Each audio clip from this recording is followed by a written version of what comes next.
Hey, this is Hillbilly Jim here for Hannibal TV, and I'm about ready to do a great interview. And you know something? As a Hall of Famer, I got to say this to you, and don't you ever forget it. Don't go messing with this country boy. This is Hannibal here from thehannibaltv.com, and I am with WWE Hall of Famer Hillbilly Jim, one of my most requested interviews. And he's as big as he looks on TV. There's not many wrestlers that put my size to shame, but he certainly does. How are you doing today, sir? It's been Hannibal, thank you for those kind words. Good to see you. I'm excited to be with you. I've heard a lot about this project you're doing, and it looks like it's very encouraging, and I wish you the best, and I'm glad to be part of it. Well, to start this off, do you want to tell us a little bit about your childhood and where you were born, if it was actually Mudlick, Kentucky? Or... Well, I was born in Kentucky. That part's true. And I pretty much have lived there my entire life. And within maybe, 40 miles radius of where I was born. South Central Kentucky, about 60 miles north of Nashville, about 120 miles or 25 miles south of Louisville. And I still live there as well, and it's one of those kind of things where that it was just more convenient for me to stay where I was from, and due to the fact that as I've been an adult, I've been able to travel around and do a lot of things and go to a lot of different places, but I've always kept that as my home base because you kind of want to, well, I'm kind of like the guy that wants to be from somewhere where I feel comfortable, and that was my situation in Kentucky.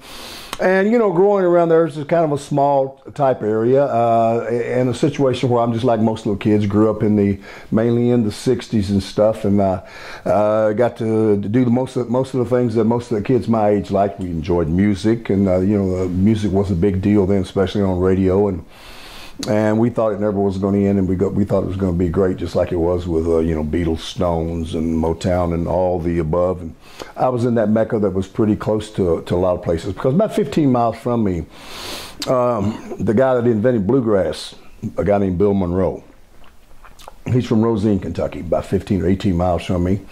And then like 60 miles, like I say, is Nashville, Tennessee, which is the home for country music. So we're in a kind of area there where there's a lot of great sound. A lot of guitar players are from there. A lot of great musicians come from my area, my world, and I was kind of into that. And of course, sports in Kentucky, primarily basketball. So I grew up playing basketball. I came with a kid with the hopes, aspirations, and dreams that I would always, be a ball player. I did in high school.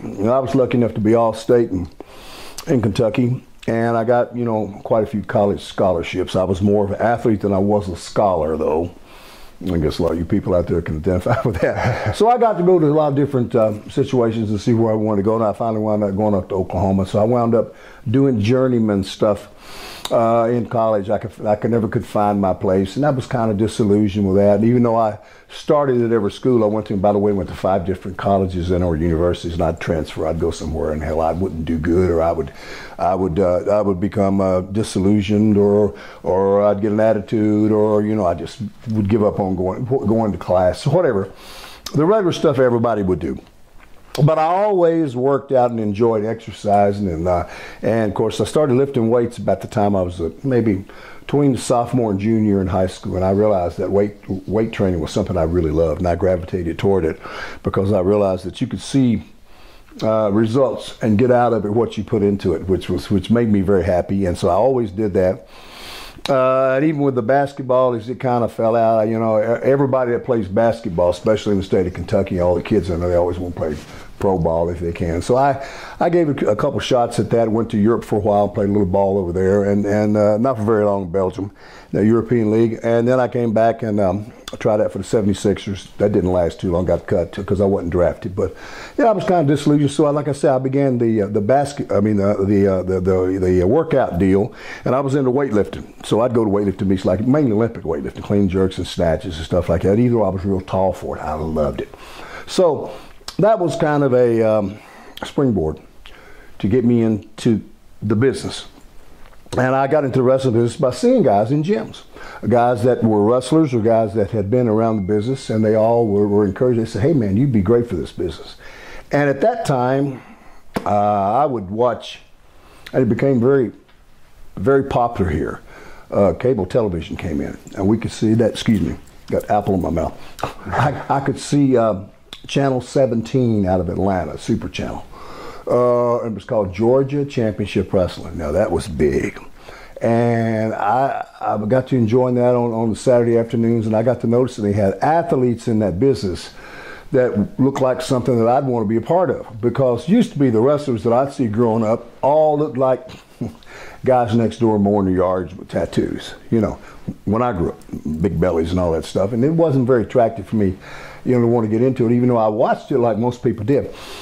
But I started seeing Paul Orndorff and I started seeing Jimmy Superfly Snuka and you know, Butch Reeds and Ron Simmonses and all these great looking guys that had you know, athletic, you know, ability and great looks. So that's what got me into the wrestling business.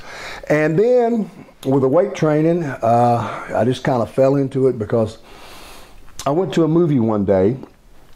A friend of mine, after going for a workout up at Western Kentucky University down in Bowling Green, Kentucky, and we went to see some movie on, I believe it was a Sunday afternoon, right? So we got in there, and you know, we was feeling around, getting ready to go to see the show. Some guy come up to me and introduced himself to me. He told me who he was, and he said, "My name's Dale Mann, M-A-N-N." He said, "I'm a wrestler and a wrestling promoter. You know, one of those local guys." And he says, "My son has spoke to me about you, because he's seen you training at Western Kentucky University, and he said he thought, man, this guy would be good for the business." You know, it was kind of a nice compliment. He said, "Would you be interested in getting into business?" And I said, "You know what, Dale, as a matter of fact, I think I want to give it a shot." And so we made connections, and a few weeks later, they would do shows at this place called the National Guard Armory there, or the JC Pavilion, in my hometown. And he said, "If you'll show up on a Sunday early, I'll begin working with you." So Dale Mann began working with me, and that's how I kind of broke in and, you know, started on that level. That was great, and I enjoyed it a lot of fun, learned a lot of stuff real quick, and Dale was kind of an old timer in the business. God rest him, he's gone now, but I think about what good advice he gave me and how good he was to me. And he gave me, you got to have a start wherever you're at, right? All of us do. And you never forget where you began if you're sincere to yourself. So he gave me that opportunity, and I was so delighted to do that, and it really started happening real fast for me. First territory I ever went to, Calgary. I got to go to Calgary. I got to go without knowing really what it was all about.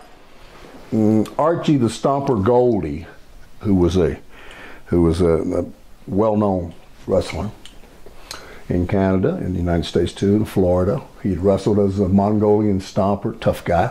Somehow or another, somebody gave him the head wind about me.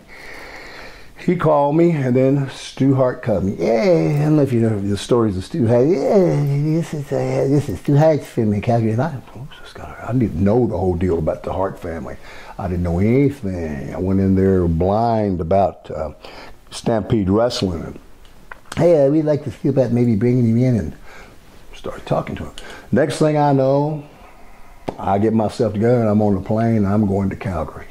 So I stayed out there not so long, but it was like a fantastic condensed learning curve, because we get in those buses that he had and we go all over that parts of Canada out there, all up through British Columbia and Saskatchewan and everywhere you can imagine, Red Deer and these crazy places. And we do the Calgary Stampede grounds, and I got to hang out with the Harts and Bruce Hart, who is still one of my biggest buddies out there now. We got to be just great friends. I lived at his house for a while, and then I got me an apartment by one of their brothers who owned a home. So it was a big deal.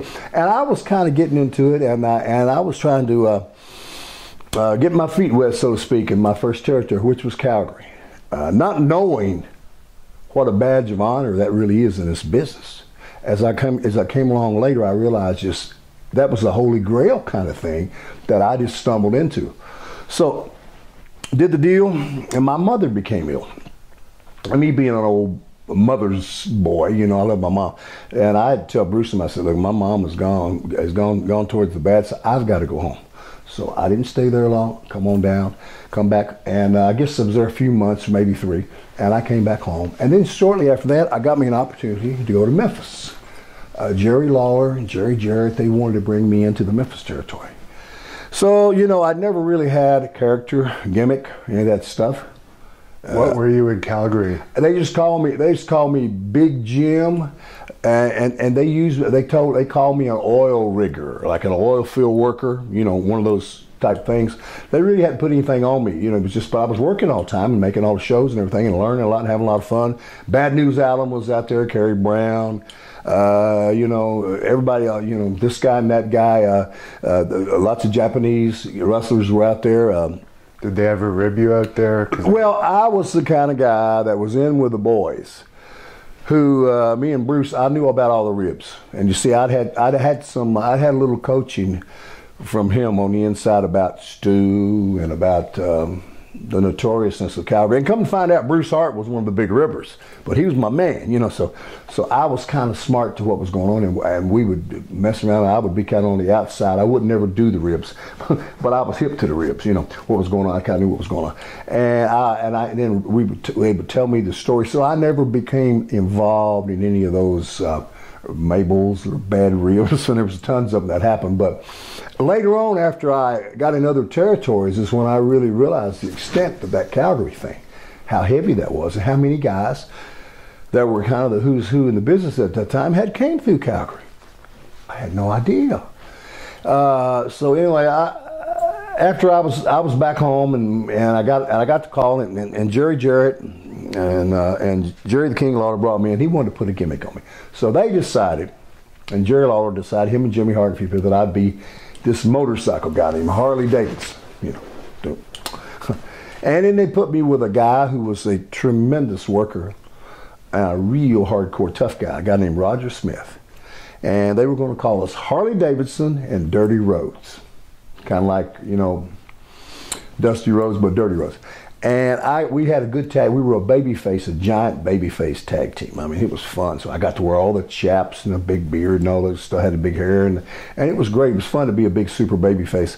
And I stayed there for a little while. I didn't stay real long because Roger got mad at the promotion, and me being his buddy, I'm gonna go with you, you know, because he looked after me a lot of ways, and he taught me a lot of the angles and ropes and stuff that I just didn't know. And that's where I learned a lot about Stu Hart, because Roger had been there. Roger Smith had been there, and he was telling me all these Hart things I didn't even know. And we do Stu Hart. He said, you're a big bastard, you're a big man. Let me see you. So Stu, and I knew, because Stu would size me up when I was out there going back to Calgary and get me down to the dungeon.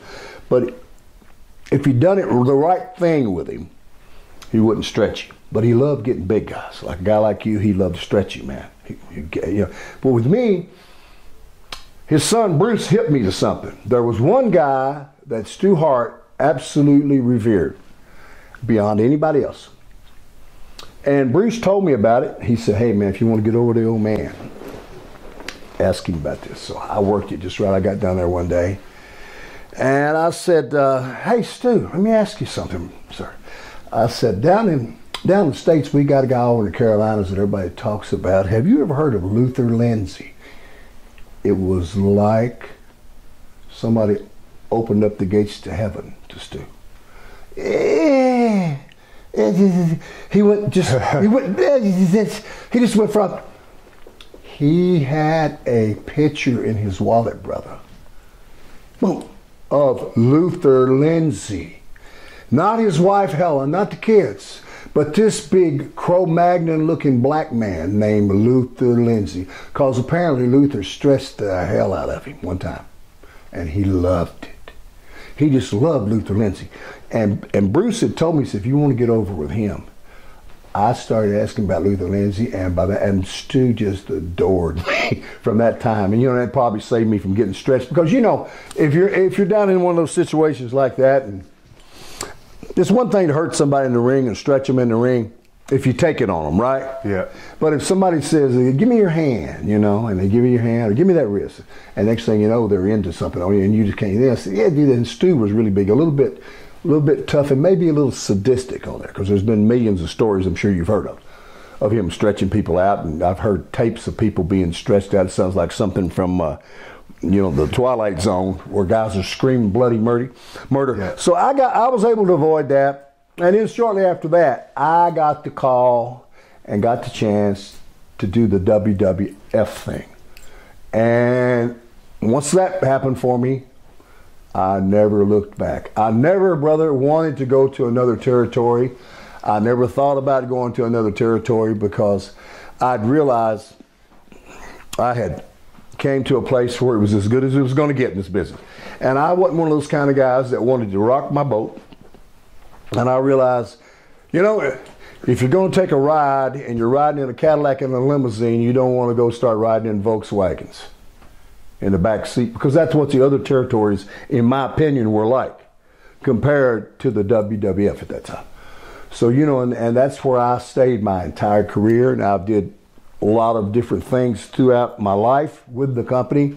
Everything from, I went back and managed guys like the Goblins, doing the Madison Square Garden Network with Lord Alfred Hayes and the great Gorilla Monsoon, doing the network. I did that. All American Wrestling with Gene Okerlund.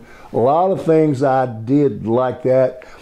And, I went back from time to time and do special events for them. And then as time got by, I started doing in-house stuff for them. I started working with Coliseum Home Video, which was the one that sold all the tapes. So I become the director of sales for North America. That's after I was kind of about ready to get out of business. I knew I had a neck injury. And I just, once you start messing with your necks, I'd already give up a knee pretty much for this business. And I was at the point, I had a certain age, not meaning to jump around, that I wanted to get out of this business. I don't want to be one of those guys that hung in there so long where people say, oh, how old is Hillbilly Jim? I remember him when I was 12 and the guy be 10 years older than me. You know that rap they do. Yeah. So I just said, look, I want to get in here and get out of here while I'm kind of up and while I'm kind of on the top, and I want them to remember me, and I know it's going to be a fast ride, but it ain't going to be a long ride, but I want to make sure I get something out of this, and I don't want to be one of those guys that hangs around too long. And, sadly and badly in this business, the fans will allow the boys to do that. And the boys will stay around sometimes long after they shouldn't be, because in the NFL, in the NBA, Major League Baseball, they won't allow you. I mean, just because Kareem Abdul-Jabbar is the all-time leading scorer in the NBA, he can't just call up a Lakers and say, hey, man, I'm going to play half a quarter with y'all. Would y'all let me play? That ain't happening. I don't care if he could do it. But in our business, just slow your gimmick back down. Even if you look like a sack of potatoes wrapped in some oil, you can go back out there and they'll still let you do it. But you see, I got a little too much pride. I don't want to do that. But everybody else will do it. A lot of it's ego driven, this industry. So ego, it's the biggest word in this business. Anything's ego. So that's kind of my world in the business and what I've done. And I have put on a lot of different faces, and I've been in a lot of different places for this company, from doing, I guess, fan access tours, hosting those. I hosted the first 4 or 5 of those when we began that concept. It'd be something like, say, we're going to have WrestleMania 10 somewhere, say it's going to be in New York. We'd start in LA at the House of Blues and Sunset Strip, and I would go out there and I'd have guys come out and I would host this thing, and we would do in-house things. Maybe we would go to Buffalo Wild Wings or Hooters or something, and we would take it to different venues, Walmarts all the way across the country, and we'd work it out maybe 2 months before WrestleMania. And we'd have this wrap truck or SUV, whatever, and we work it all the way till we got to New York, and we do it, and we kept doing that every year. It got bigger, and it went from them spending, $400,000 on it to $1.2 million on it, and from $1.2 million on it to $3 million on it. Next thing you know, we got a big super bus. So I did that for a lot of years, and I've been lucky, been able, to do stuff like it, have a little fun. As of late, for the last 15 years, I'm a kind of guy. I even had an office. I had a little office in the office in Connecticut, Stamford, there, because WWF took over, WWE then took over home video, had it in-house, and I had my own little office with my little Hillbilly Jim thing on the wall, which I don't want to be up there. I'm not into that. How did you like living in Connecticut? I didn't know I didn't live in Connecticut. I had an office up there with my name on the wall. And I'd go up there about every 4 or 5 weeks or something, and we do meetings and stuff, because I was a sales rep. See what I'm saying? So I get to stay on the road. But I'd have to go up there for our meetings or quarterly meetings or bi-weekly 6-week meetings, and I'd go up there and we'd go through all that and go through the schmoz. But I wouldn't have done that. I know I ain't gonna do that. That ain't what I was gonna do. But I stayed up there and worked for them until they farmed it out to a company called Sony. And Sony took it over. And when Sony took it over, see, at first I'd been with Coliseum Video out of New York, which was the first licensee of the WWF. They were the first ones that made Vince and them their first $1 million, first home video. And I worked for that company until we took it over at WWE headquarters in Stamford. And then after that ran its course, they farmed it out to Sony. And then they got rid of all of us, all of our sales reps. And so I went on to something else. But as of late, for 15 years now, I've had an international radio show on Sirius XM Radio. I'm on the Outlaw Country Channel, Channel 60, and I go to Nashville, Tennessee, and record my shows there. And like I say, I have guests and whatnot. Usually, it's a 4-hour show, comes on Saturdays and Sundays. And I've celebrated my 15th year in July, so I'm into my 16th year. I would have never believed that. So that's what brings me around, and and I get out. And I just mainly do what I want to. So basically, I've been full-time retired for a long time, because after that, if you notice, I never was the kind of guy that wants to come back and go back and start dibbling and dabbling. And they call me lots of times, and they're sweet, they want me to, but I don't want to do it, because I believe when you move away from something, brother, you got to move away from it. That's my life. If something don't love me back, I ain't going to love it. Whether it's a thing, a situation, a relationship. When you get to the point in this business where it ain't working for you no more, stop loving something that ain't returning that love to you. Move on. That's the world telling you, hey man, that's my time for now, thank you very much. So I'm a kind of guy that's the way I live my life. And I've got a theory, I'll tell you right now. If you have the best show like this in the history of the world, right? Say everybody now, say it makes Time magazine and they put it all over the internet and everybody knows it, that this show that you're doing is the best of this kind ever. And that's what you go at. That's great for you. That's what you're going to be known for all your life. Even if you're gone, they'll talk about your show. But brother, if that's all you do for your life, you've led a shallow life. Reason I say that? Life is to be lived. You got to get here and do other things. Because all we know is we come this way one time. I want to get out and enjoy this. I want to go in that direction. I want to have some fun doing this. I want to see this and see that. I don't want to do the same thing every day. See, that's why I couldn't go. I knew I couldn't go to a job where I had to go to the same building every day, sit at the same desk. Not that there's anything wrong with it, brother, but it don't work for me. So that's what, I come out and I go out and do a few appearances around the country from time to time. People come, but not very often. Because there again, I don't like to go out that often, because if you go out too often, the people see you too much and then you're nothing special. And thank God I'm in a situation where I don't have to go out and do it. See, so I go out when I want to do it. I pick and choose kind of, and it seems to work better for me when I'm able to get out and do that. And I realize I'm at the point in my life, you're not there yet. I don't want to do anything if I don't enjoy it.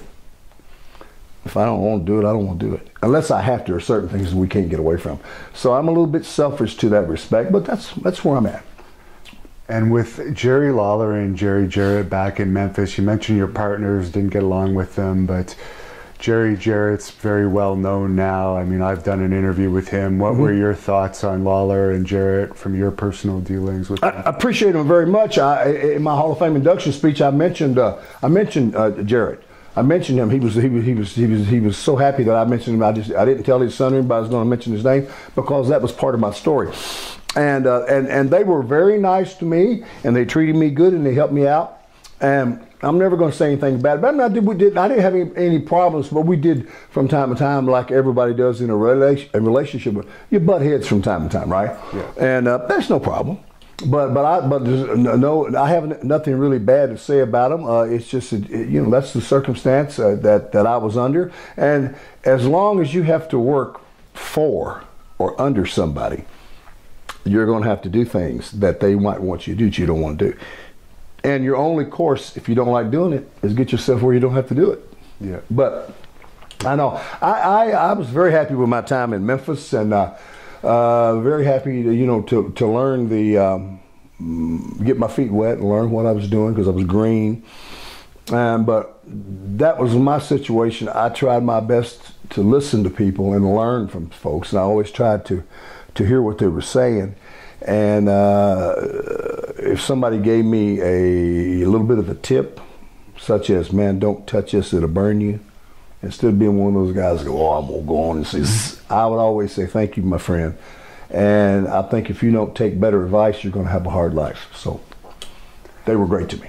And you mentioned you were picked up really quick for WWE. Most people toil on the independent scene or territories for a long time. How did you get picked up so quick? They liked me. I went to Nashville, Tennessee one night. Old-time wrestler, Canadian wrestler named Bruce Swayze, beautiful Bruce Swayze, who was from Hamilton, Ontario, lives down in Kentucky now, real close by me. We've been friends forever. I met him in a couple of gyms years ago, and he'd encouraged me early on that I ought to get in this business. And he was the guy that kind of grilled me and schooled me on on what's going on in the business, that I might need to know the behind the scene things. That's an education. You got to understand. Dressing room etiquette, car talk, and what you do, how you get your foot in the door. Things. So Bruce took me one night. This was after I'd done the Harley Davidson thing in Memphis, and I was gone. I was just took a little time off. He took me one night to Nashville, Tennessee, to the Municipal Auditorium because the WWF at that time had a big card.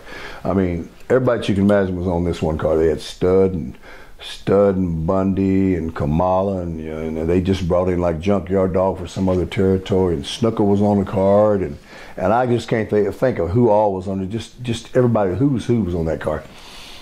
And Pat Patterson saw me, and Bruce knew all those guys, right? He knew Pat Patterson. He introduced me. He dropped me backstage, and Pat and them flipped. They wanted me to work that night. Well, I did the cardinal thing that the boys didn't do. I didn't bring no gear with me.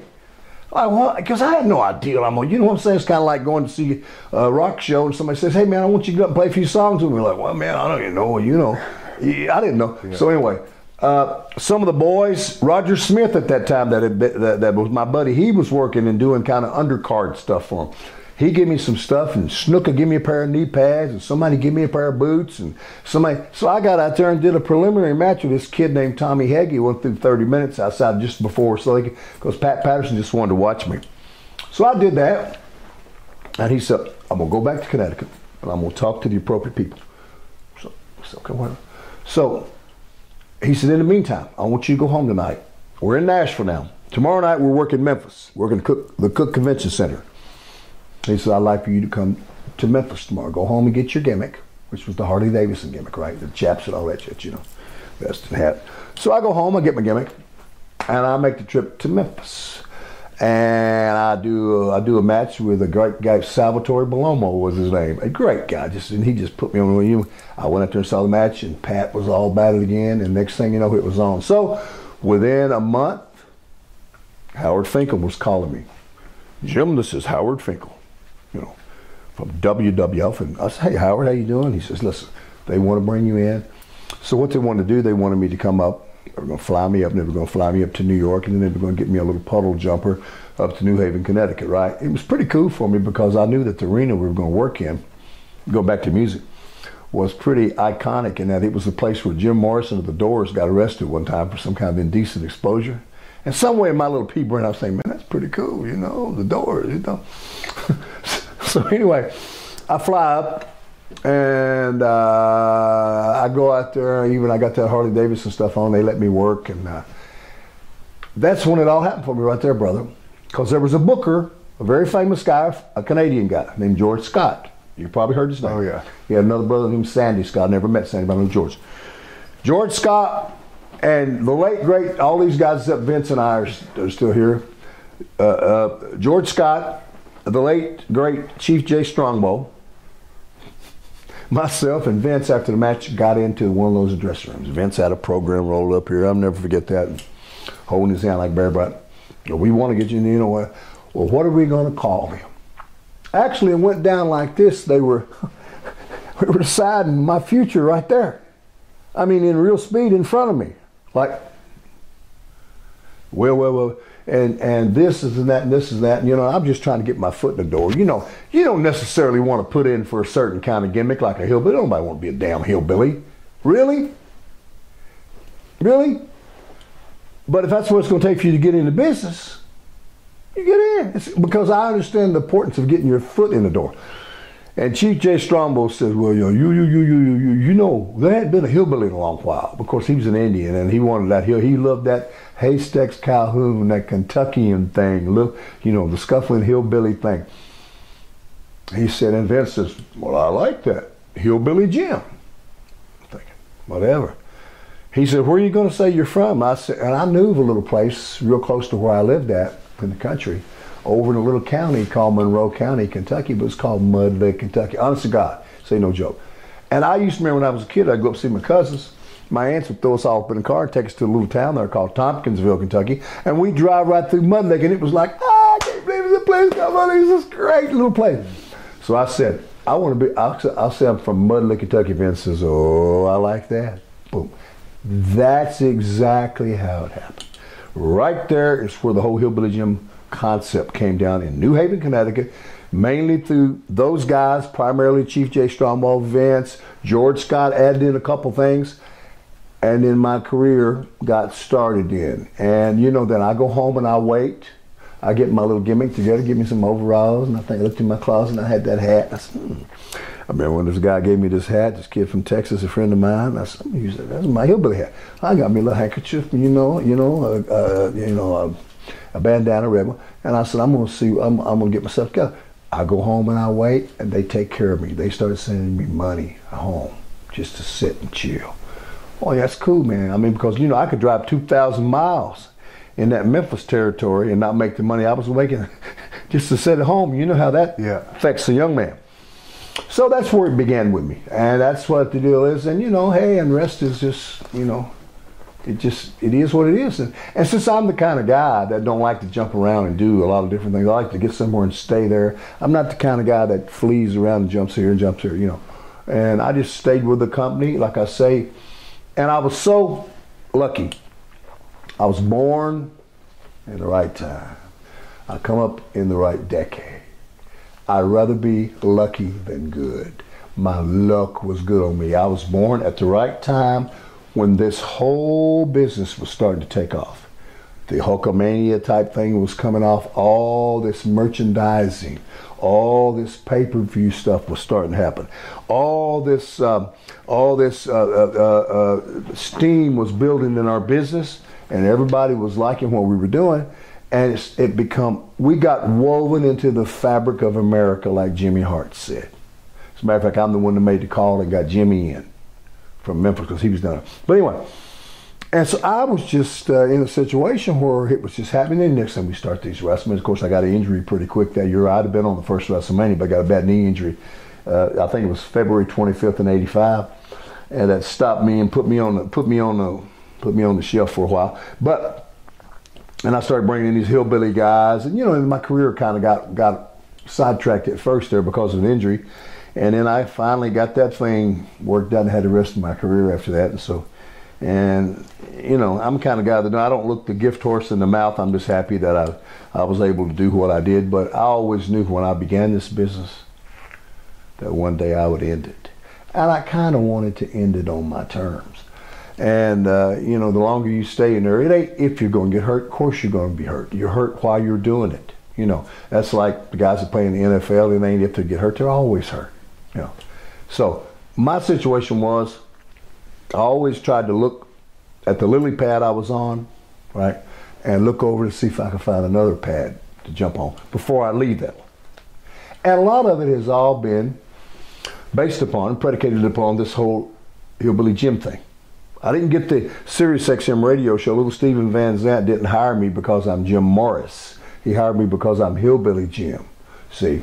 And all things that I got from doing that Hillbilly Jim thing, it was just amazing some of the stuff that opened up for us. And we were known all over. You know how popular it was in Canada. Oh, yeah. And we go all over Canada, and we go all over. We do, even back in those days, we do tours in Australia, New Zealand, and different countries and stuff. So a lot of fun for me. Great memories for me. But I'm the kind of guy that realizes, man, hey, I've had so many and it's been so good, it's just time for me to move on. You know, go on, do something else. Because I got to, like I said earlier in the interview, I got to do my life. That's the way I am. You know.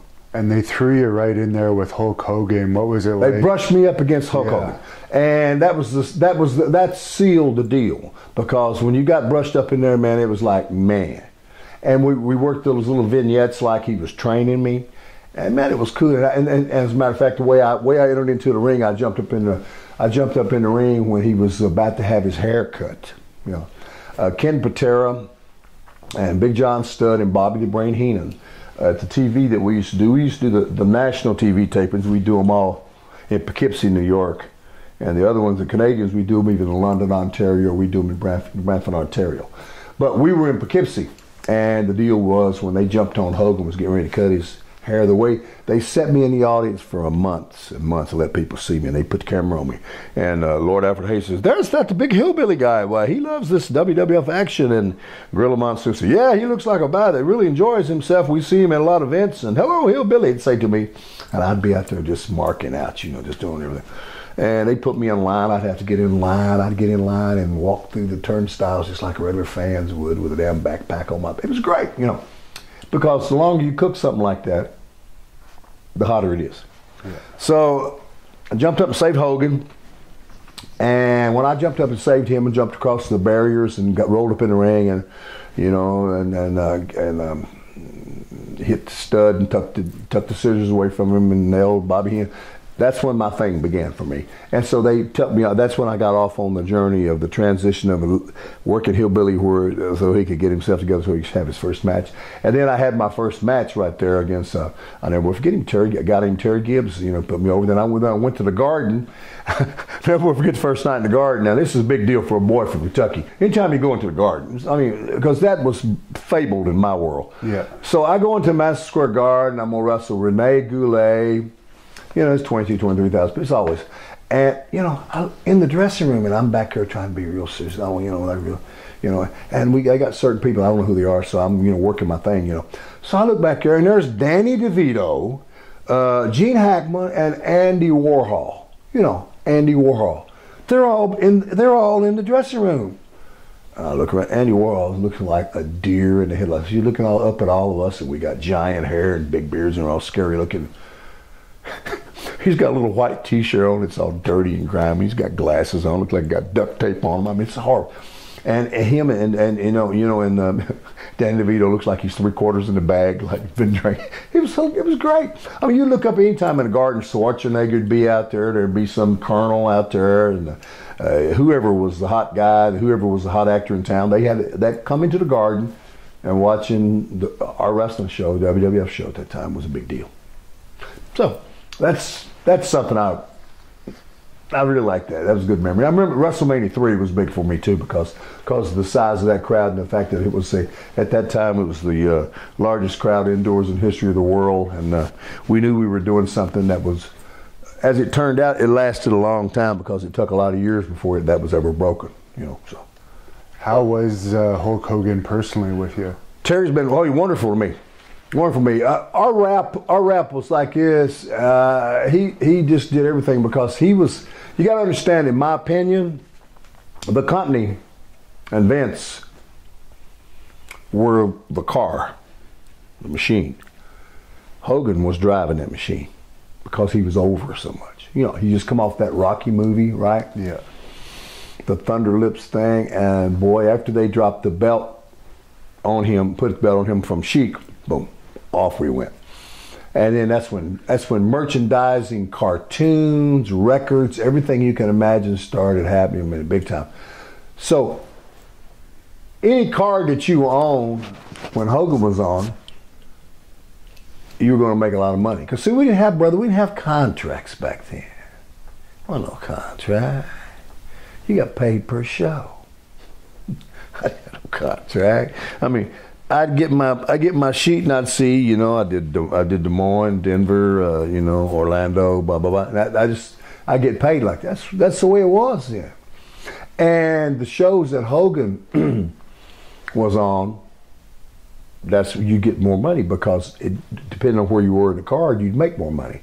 And with me, I got over so good, me and him were tagging together. So, man, I was at the top, you know.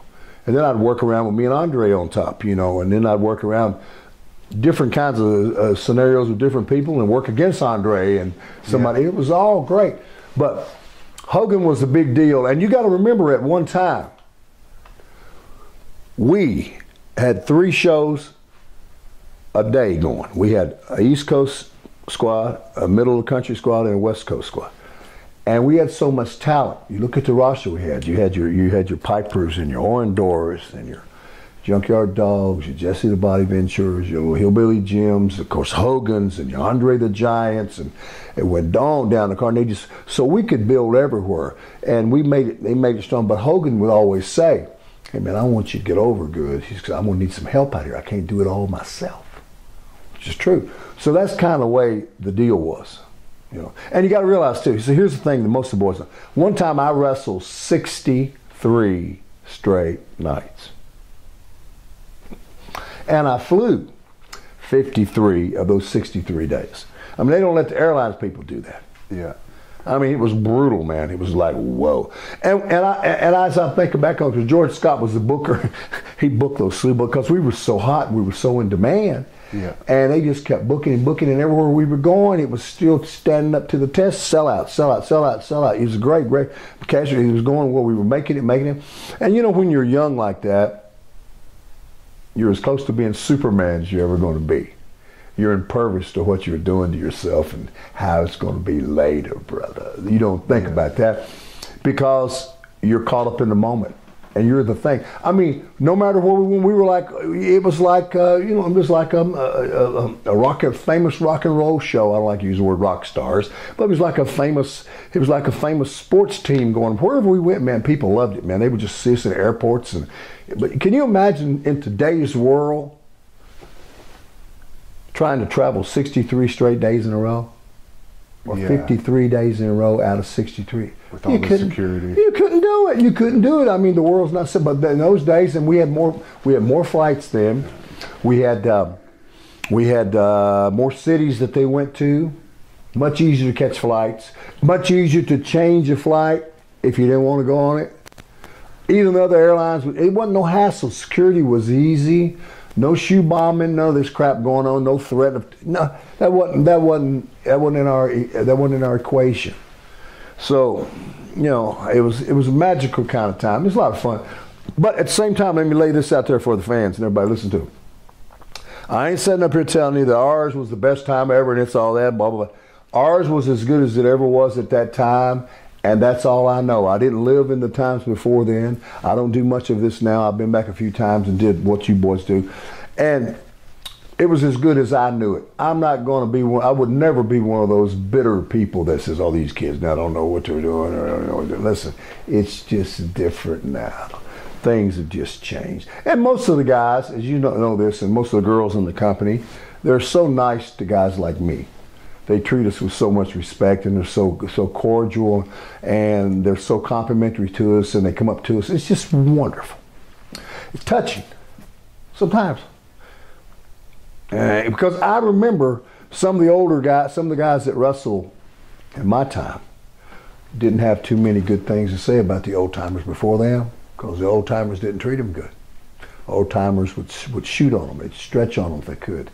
They'd try to hook them and do everything to them, try to make them look bad in the ring. They were jealous of them, right? But this group of guys that I come along with, we didn't do these young guys like it. We had no reason to do that. So consequently, all of them are nice to us, and it's a good camaraderie and a nice payback, you know? Because when the company calls me back and has me do Legends House and stuff like that, and they want me to come and do this and come, I mean, it's nice that they do. And I appreciate them doing that, and for them to remember me even this many years later, it's beyond. If you start out on a trip like that thinking it's going to be like that, it'd be too much to ask for it. Thinking I'd do it, you would. Sometimes things just have to happen. You know. And you mentioned about your experiences with Andre the Giant, working as a partner and against him. What was he like as a person with you? If he liked you, he was great. If he didn't like you, he wouldn't give you the time of day. Because you got to realize, man, he was a situation unlike any human I ever knew, because I didn't have other humans around me that were with that look and that size. He never could hide from being Andre the Giant. There wasn't no incognito in that deal, right? No. And he had to be there, and people always was like gawking at you. It don't matter where he was or whatever he does. How are you going to hide that? And I don't know how he stood up under it, probably as well as he did, but he was good to me. He was a different kind of guy. I think about him a lot even now. He's been gone for a long time. I kind of wish he could have lived longer and had a more of a say in seeing what happens in our world, in our business as it's changed, and he could have got a few more accolades while he was alive. But it was just a real pleasure for me as an old boy from down in Kentucky to crawl up in the ring and Andre and Hulk Hogan and, you know, Studs and Bundys and Pipers and the who's coming through, and if it's Dusty Rhodes, Harley races, and all these guys. I would have never dreamed that coming up, man, you know. And Andre, of course, is probably the big, that's the one everybody talks about because he was so fabled. And, you know, it meant a lot to me at the time. It means a lot to me now to think about it. And our relationship was like that, you know. We got on a plane one time in Miami, day after Christmas. We were doing these matches all around the country with Andre and I and Captain Lou Albano, 3 men. We were doing 6-mans with Bundy and Stud and Bobby the Brain Heenan.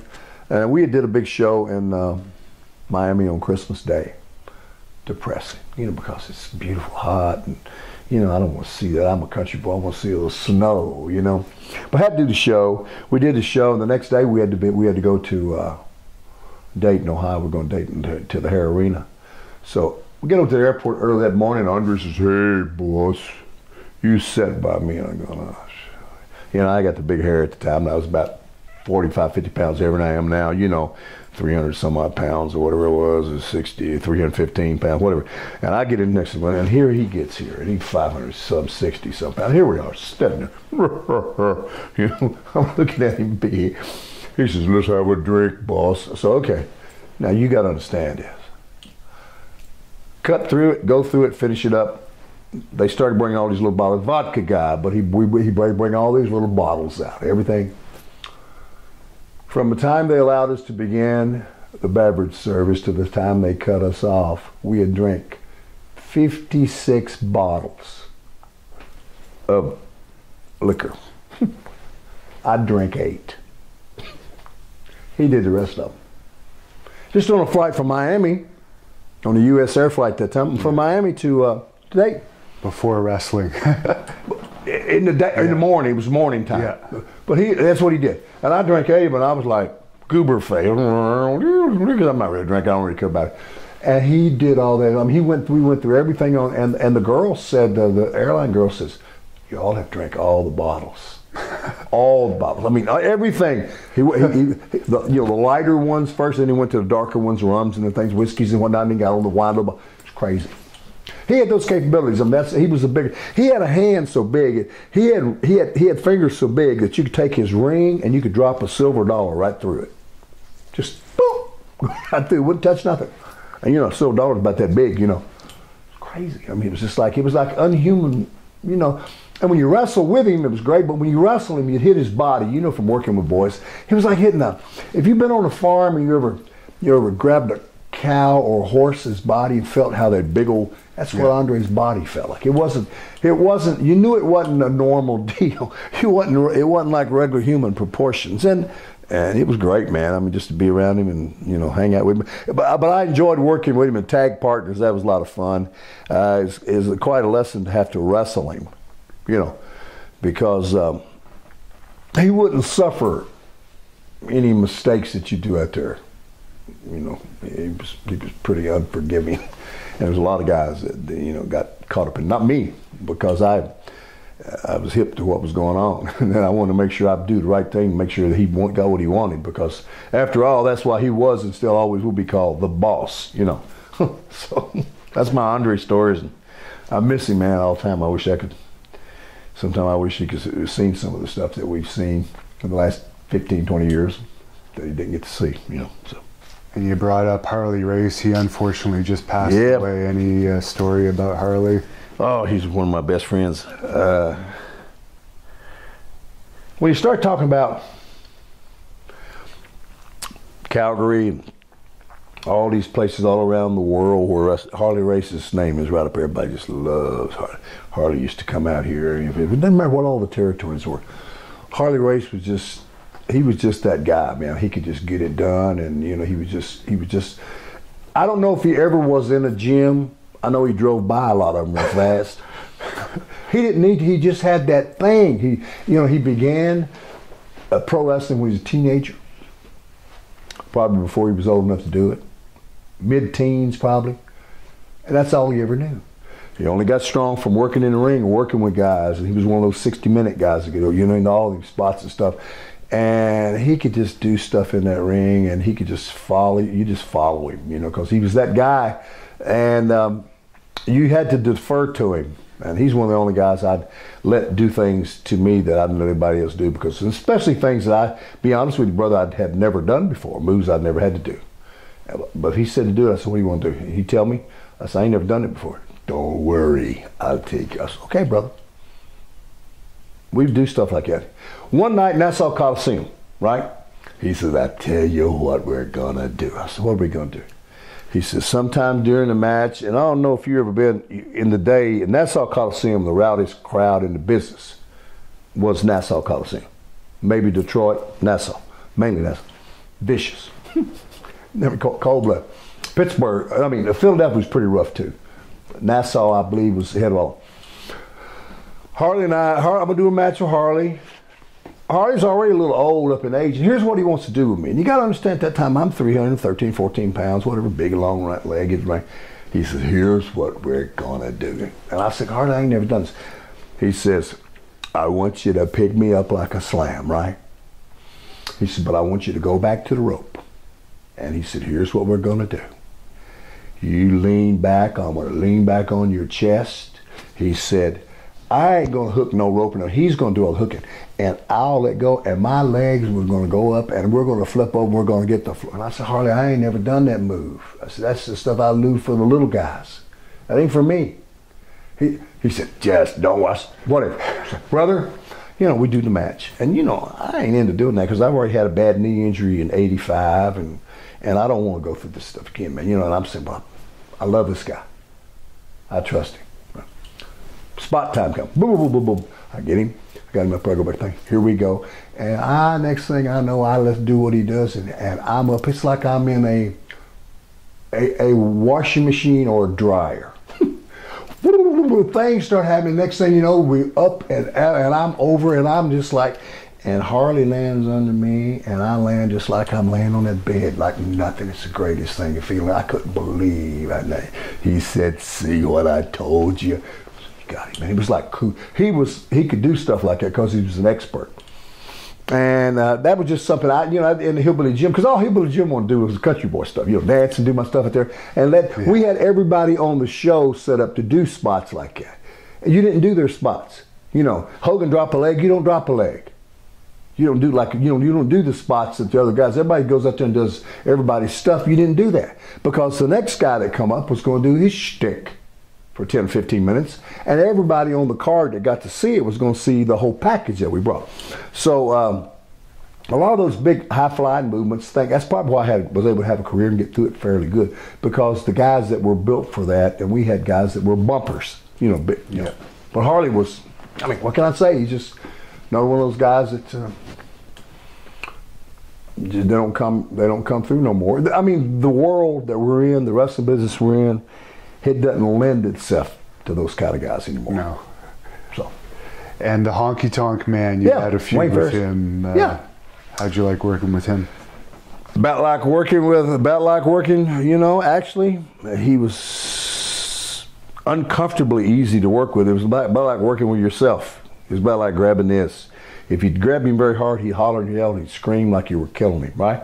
You know those guys that are real. Now, I'm not a real I like to kind of put him in there because I had this whole host of guys. If you're working with Andre, he don't want you to kill him, but he wants you got to lay it in there. You can't be, he ain't go, I mean, you can't do little dinky stuff. You got to lay it where people can hear it. And then some guys would scream if you touched them, oh my God, you're killing me. And Wayne was like that a lot, but he was great. He's an expert in the ring. Macho Man Savage, fabulous. Just couldn't hurt you. Wayne Ferris couldn't hurt you, wouldn't hurt you. I mean, you do the thing, honky tonk man. His gimmicks working against gimmicks. He knew what he was doing. Like I say, Cowboy Bob Orton, wow, could he go? He really could go. The Magnificent Morocco, Don Morocco, man, it was like night off with these guys. You just go in there and do your thing. Big guys I worked with, I enjoyed working with the One Man Gang. George Gray, 747, they called him One Man Game, or they called him, Hakeem the Dream. Remember he danced like he'd have the, and that was fun working with him. James Harris, the Ugandan Giant, Kamala. Andre, I knew how to work with him. I knew who he wanted to do. I knew he had a lot of limitations. He was hurt, and I would always try not to make him bend over, because at that time you don't want to get stepped on by him, or you didn't want him to accidentally, step on your arm or your finger or something. So I'd always come to him, I wouldn't make him get out of his range because he was hurting, and I would come back into him and give him what he wanted, make it easier for him, to work, and he appreciated that. I've had a few guys in my life, like you all do, where you got to run for your life. But usually in this company where if you had any of those guys who make you run for your life, the boys would take care of that with a guy, Yeah. Like, Louis, you ain't gonna be doing that very much, because we're all out here a lot of nights in a row, and you can't work 63 nights in a row with somebody that's like he's just escaped from the prison, because you ain't gonna make it, right? So we would look after each other, and we would take care of each other, and you'd make sure that you don't want to, you'd rather hurt yourself, and I've hurt myself trying to not hurt nobody else. But I would say that Wayne Ferris, Honky Tonk Man, was just wonderful. I loved it. I worked with him. Him and Macho Man Randy Savage was the expert. I don't want to start naming too many names, because I might leave off some Ricky Steamboat. I didn't have a chance much to work against him, but I know he was real wonderful in there. And of course, that magical match that he and Macho Man Savage had at WrestleMania 3 is still one of the best ones of all time, with all them false finishes at Pontiac Silverdome. Were you friends with Savage behind the Very scenes? well. Oh, yeah. He was buddies. He's a Kentucky boy, just like I was. That's right. Yeah, and his brother, and I knew his daddy real well, knew his mom. And Angelo Poffo is just, he was just, when I broke in and got to the WWF at that time, and things were going good for me, I talked to Howard Finkel one day, and we were talking about some of the boys down, and he said, you think Jimmy Hart might want to come up here? I said, yeah, he would. I'll give him a shot. I said, let's talk. And as it worked out, Jimmy thought we were ribbing him, and Vince called him, and Jimmy hung up on him. He thought it was somebody playing. Vince called him. He said, Jimmy, this is Vince.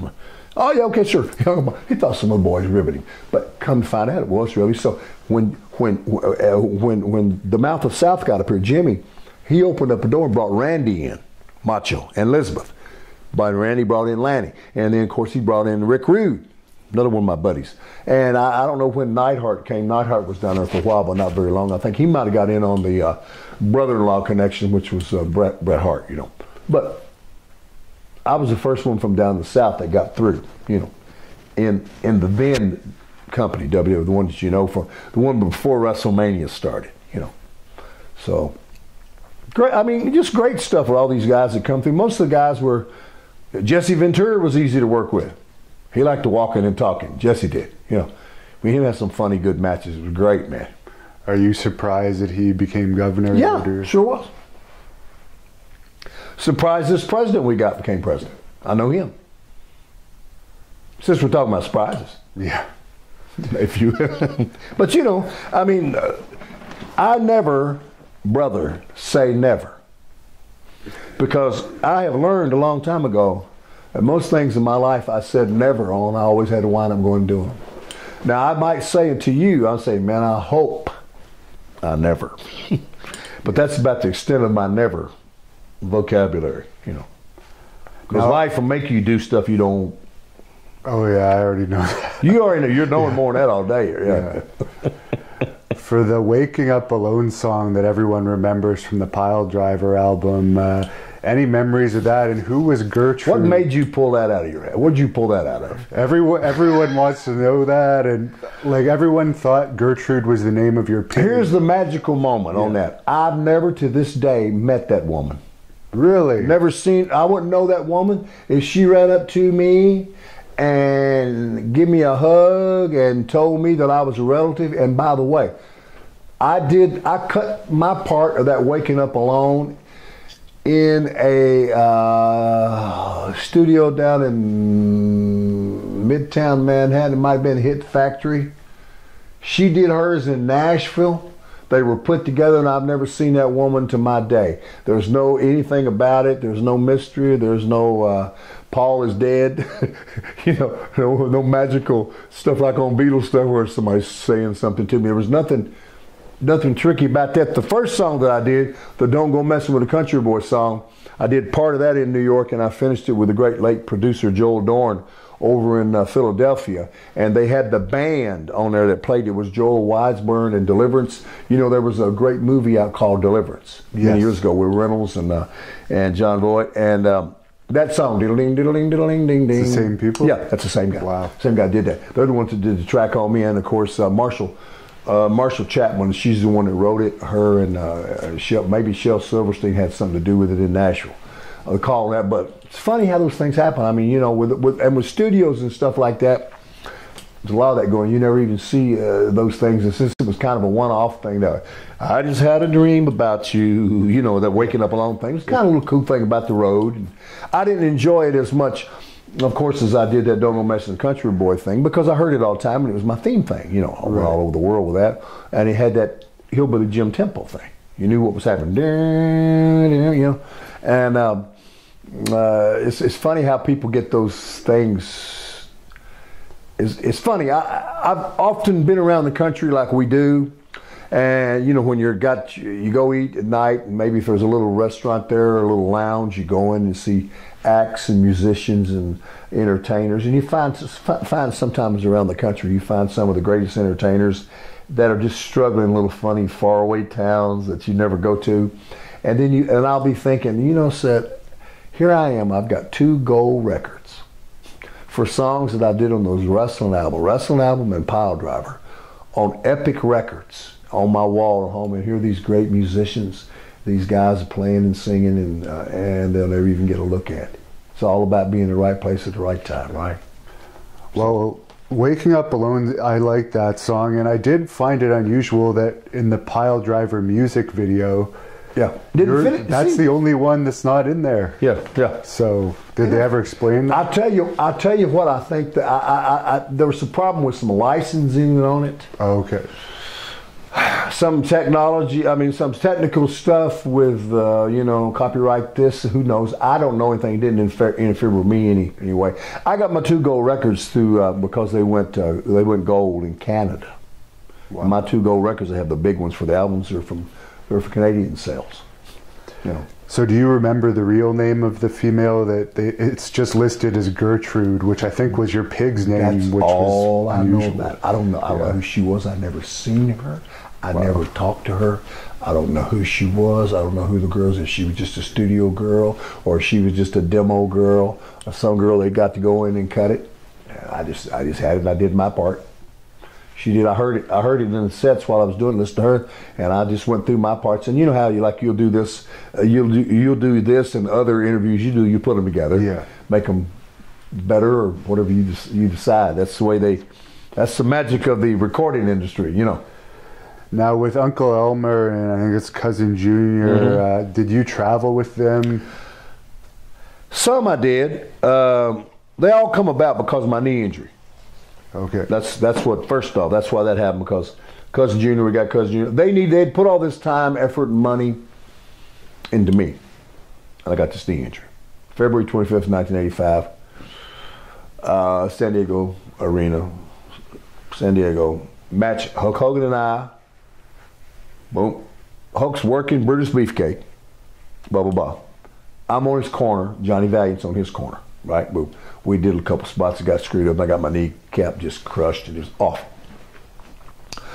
after they had all that time, money, and effort in me, they needed something to recoup it, and they wanted to kind of keep me going, right, while I was rehabbing. So they come to me and they said, Jim, do you know somebody we could bring in, another hillbilly boy, you know, that we could fashion something where maybe potentially we could let him come in and you could manage him and maybe see what goes on with that until you're ready to come back again.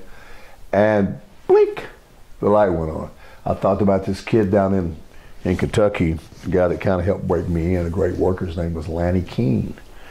And he's the guy I had my first match with, my first pro match with that I ever got paid for. And I knew he could do anything. I called him, I said, Lanny, hey, I got a deal for you. Blah, blah, blah, blah, blah. Do you want to come in and do a cousin type thing for me? You know. So they decided they'd call him Cousin Junior. First night that they brought him in, I managed him at the Cow Palace in San Francisco. They flew him all in. And brother, listen, I'm not a hillbilly, but I've been around hillbillies. I know what they are because I live in the state where there are some out there not too far away. Yeah. There's nobody could have been a better hillbilly than Cousin Junior. My God, he showed up out there with a pair of overalls on and a goofy look on his face and a crazy looking hat and a cowbell and barefooted. And who else he could work anyway? You know, he could do the get down. He could do that mule kick, you know, and he could do all kinds. And he just could fly. And he could take bumps. He was great. And he looked that looking great, big old country looking boy with big old. He just looked like a cousin hillbilly. And we were out there, and those Samoans loved him. The big old Samoans. You know, every one of them's 315, 320, and they all look like they could just kill, you know, livestock with their hands. So we're walking to the ring, and they're about to beat me and him to death because they love us. And he gets up in there, and he just kills it. I mean, he's great. So he's doing good. He's doing good all around. Matches. Cousin Junior's doing good. Jay Strongbow, Chief Jay Strongbow loves him. And then Lanny kind of flipped out a little bit to him. I guess he, you know, whatever, personality thing, running his mouth in the dressing room, whatever it is, something about this, something like that. Thought he had more money than what he had. And then he started messing up a little bit. Lanny Keene is the one that I brought in, was Cousin Junior. Okay, that was. God rest him, he's gone now. Okay. But Lanny's the one. Lanny Poffo is Macho Man Randy Savage, but it's a genius, as we call it. Okay, I thought you meant that Lanny Poffo had No, yeah, there's another Lanny. You don't hear too many Lannys, I guess, in this business. But he was good, but once he kind of like got hurt and he went off, and they said, we need to get somebody, this is going good. So that's when Jimmy Hart thought of Uncle Elmer, a guy out of Mississippi, down around Memphis, a guy named Stan Frazier, giant, big old guy, big old giant, about 6'9.5", 6'10", about 475, 80 pounds, horrible, but just to look, because he had wrestled there as the Giant Rebel, and he had been Kamala too, you know, dress himself up like Kamala and do the white face and all this. It's crazy. And he had several other gimmicks. He's an old timer in the business. We brought him in and he got over big time. So now Cousin Junior got well and got back, so I brought them back together. So I had Uncle Elmer and Cousin Junior, and I managed them. We're bigger than anything in the WWF at that time. There was nobody as big as us, our team. Yeah. So we're beating everybody. So finally, I mean, there's nobody you beat. Everybody we work against, we beat them, because it's just like my guys are just so obvious. Even though it's a hillbilly type thing, and we get out there and dance and do, and it was cooking there for a while. And they put the belts on us just real quick one time from one TV to another, because they let us beat Greg Valentine and Brutus Beefcake one time. On one TV to the next TV. Then they had them to drop it the next TV. That's fine. Valentine must have been pissed about that. No, I can't believe it. You know the deal. Yeah. And so they go through all that, and we get through all that, and then it's all great. And then one of them starts messing up again.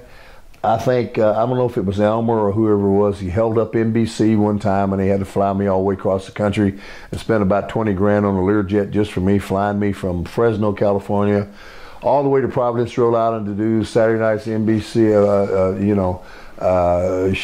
Saturday night main event. And they wanted me to come over because Elmer wasn't going to show up. And then when I flew over there and they spent all that money, the driver said, I'm taking you to the hotel. I said, the hotel? Hell, take me to the arena. I need to go to Providence. I said, don't know. He said, Elmer showed up. And boy, he had like the quickest match in the world. Somebody beat him real quick. They killed him real quick. And then they fired him. And the bad thing about that was I had to take over all of his bookings. Man, I wanted to go home. Yeah, that's the time.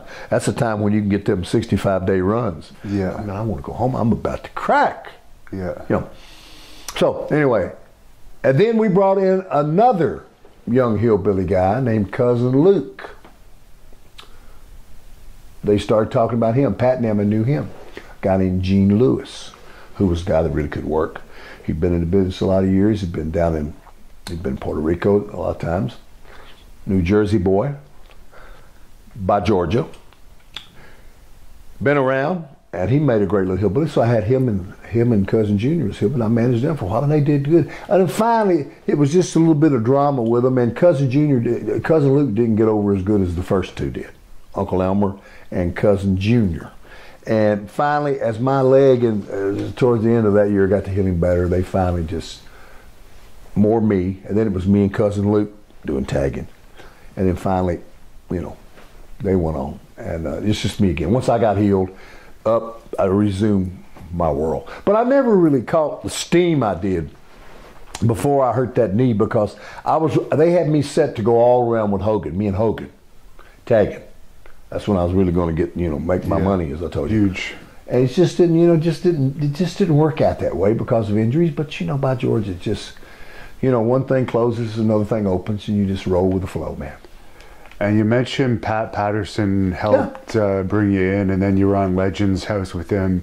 And I guess you were probably working in the office when there was all that controversy regarding the agents. Everything was settled, but what's your opinion on some of that controversial stuff with Patterson in the early 90s? Well, you see, you mean the stuff with Mel and all those guys, Mel Hilbert and all those guys. Terry Garvin, I think. Terry Garvin, those guys. But you see, I never did have that was innuendo that I'd always hear the deal. The boys next day, everybody talk about it. I never had no public problem with that or no personal problem, but it was kind of an uncomfortable time.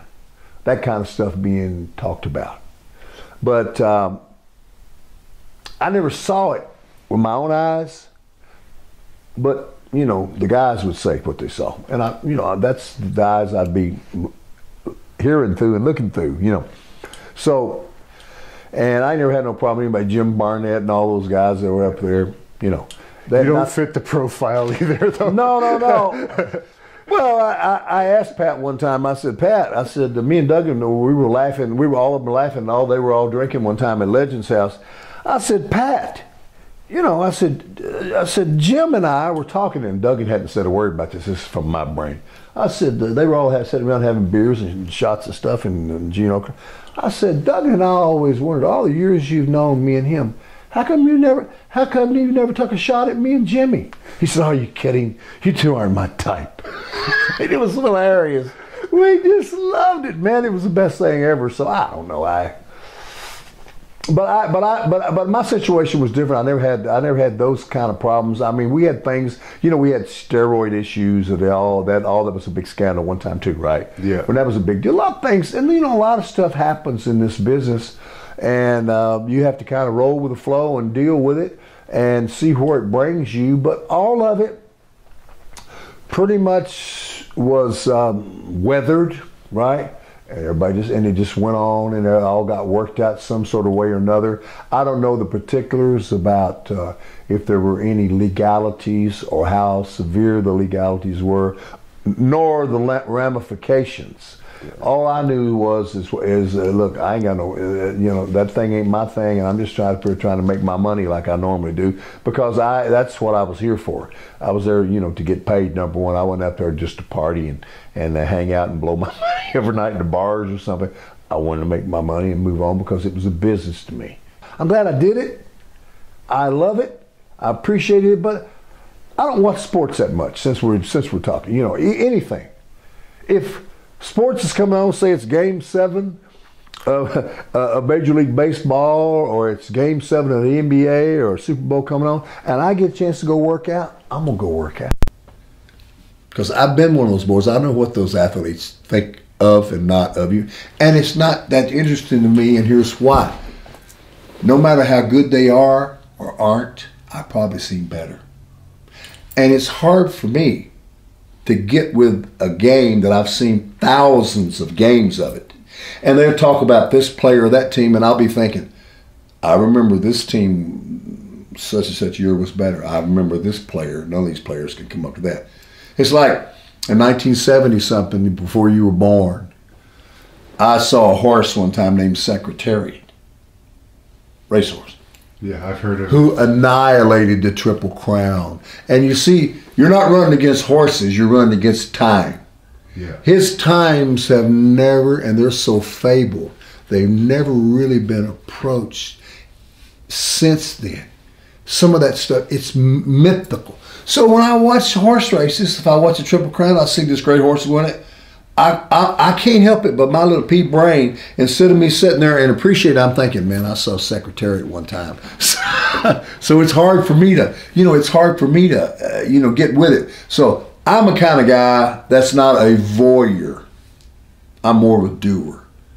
You see what I'm saying? Yeah. I want to get out and do my own thing, and I'm happy for everybody, and there's no pretense that I'm mad or something was better in my time. It's just different now, and I'm in a different space. Isn't that what life is all about? I think it is. What do you know about Wayne Coleman? Anything? Oh, I've done actually 4 interviews with him. I'm good friends with him, and I love Wayne Coleman. He's always talked highly of you. I love him. I wish he could got his life together a little bit more with his girlfriend Valerie. Remember Valerie? You ever talked to Valerie about Valerie? Yeah, they're still together. They're both not in great health, though. No, but Valerie, what a sweetheart. He's got his daughter? No, because his daughter lives in Florida now. He's still in Phoenix. Still in Phoenix. Yeah. I love Billy. What a look he had, man. Can you imagine? Can you imagine how Billy Graham would have got over looking like Billy Graham does and did in his day today with his social media? And he went to the ring, brother, with all this Facebook and shit. He went to the ring without any music. There wasn't no bombs and arterial the howitzers going off. He just went out there and did Billy Graham stuff. It was like, wow. Him and the Grand Wizard. Did you see them? How he looked? Oh, yeah. Oh, man. Do you think Billy Graham, if they had given him the Hogan push and turned him face? He was Hogan before Hogan was. Yeah. You heard his interviews. The Billy Graham, listen, brother, these hands can crush coconuts. And he's like, wow. All the stuff he could do, man. I'm lifting barbell plates, eating T-ball. He had this whole thing about him, man, posing all the time. He had the rap down, man. He could write you. Billy, I'd have him on my radio show. He said, Hillbilly, I'm going to write up a little thing for you. Write me up a little thing, and I'd say it, and he'd say it over there. It was great. Some of that limericking and rhyming like you do, like Muhammad Ali. Yeah. Sure, he could have got over. Absolutely. Because he's the precursor to Hogan. He's the precursor to the Warrior. Right? Yeah. He invented the name Superstar for a wrestler. Superstar Billy Graham. Yeah, baby. Yeah. That's one of the best Billy Graham impressions I've heard. You understand, brother? He was kind of like something in between Dusty Rhodes, and he had a little bit of a pimp talk to him, man. He was the greatest. You could just watch them interviews he would do when he'd come out with that tie-dye on, that savage tan, like he was just about burned under a flame, and that hair, and man, it was like a hippie-looking, far out, like cosmic, San Francisco musclehead. Wow. How did you guys end up gravitating together? Billy had came back into the company after he'd had hurt. He'd had a couple of injuries and stuff, and he needed a little help, you know. And they brought him back. Vince brought him back. His hip was bad and everything. And he come back, and man, I was delighted because I'd never been around Superstar Billy Graham, and I know the deal on him was fabled. And he come back in with, you know, with the tie-dyed tights and all that stuff, and I got to hang out with him, so we'd ride some together, right? He'd say, Hillbilly, hey, I'd take him in the car with me, or we'd get the car together, me, him, and somebody else, and we'd get to ride. Me and Blackjack Mulligan were big buddies, you know. We like to go, when we go out to Texas, or excuse me, to Arizona, Billy would take us out, and Blackjack would take us out to the real, authentic Mexican restaurants, where they only spoke Spanish. I mean, out was some little dive thing, and it was unbelievable. So, Wayne and I would talk, and we'd talk about working out, and we'd talk about his days in Calgary, and we'd talk about this, that, and this, that, and this, that. And I just loved him, and he was hard grind on him when he come back, because, you know, he had his time had about come, and then one night he posted up some guy, and he picked him up, and that hip popped out through his leg, man, just about to come out, you know. And they had to take him to the hospital and do all that surgery to him. This was before the liver and everything, you know. And so, but I just wanted to be around him more and more. And I enjoyed him because he had that jive about him that I love, and I kind of like to go back with it too. I like to talk trash too. Both of us have a little bit of fun, and those were the things that we would talk about, and I'd pick his brain about this. You know, man. Yeah, man, brother, let me tell you. You know, of course, Billy's a very talented young man. I mean, great artist, you know, and he knows a lot about stuff, reads about stuff, he's hip to stuff. You know, you see, man, get them big old hands and he'd talk, you know. And I was just the kind of guy that would just I wanted to learn all that stuff, you know. And some of my funniest trips was getting him and Dusty. We'd go through Connecticut somewhere, and we'd stop at a diner, and we'd just sit there and start talking.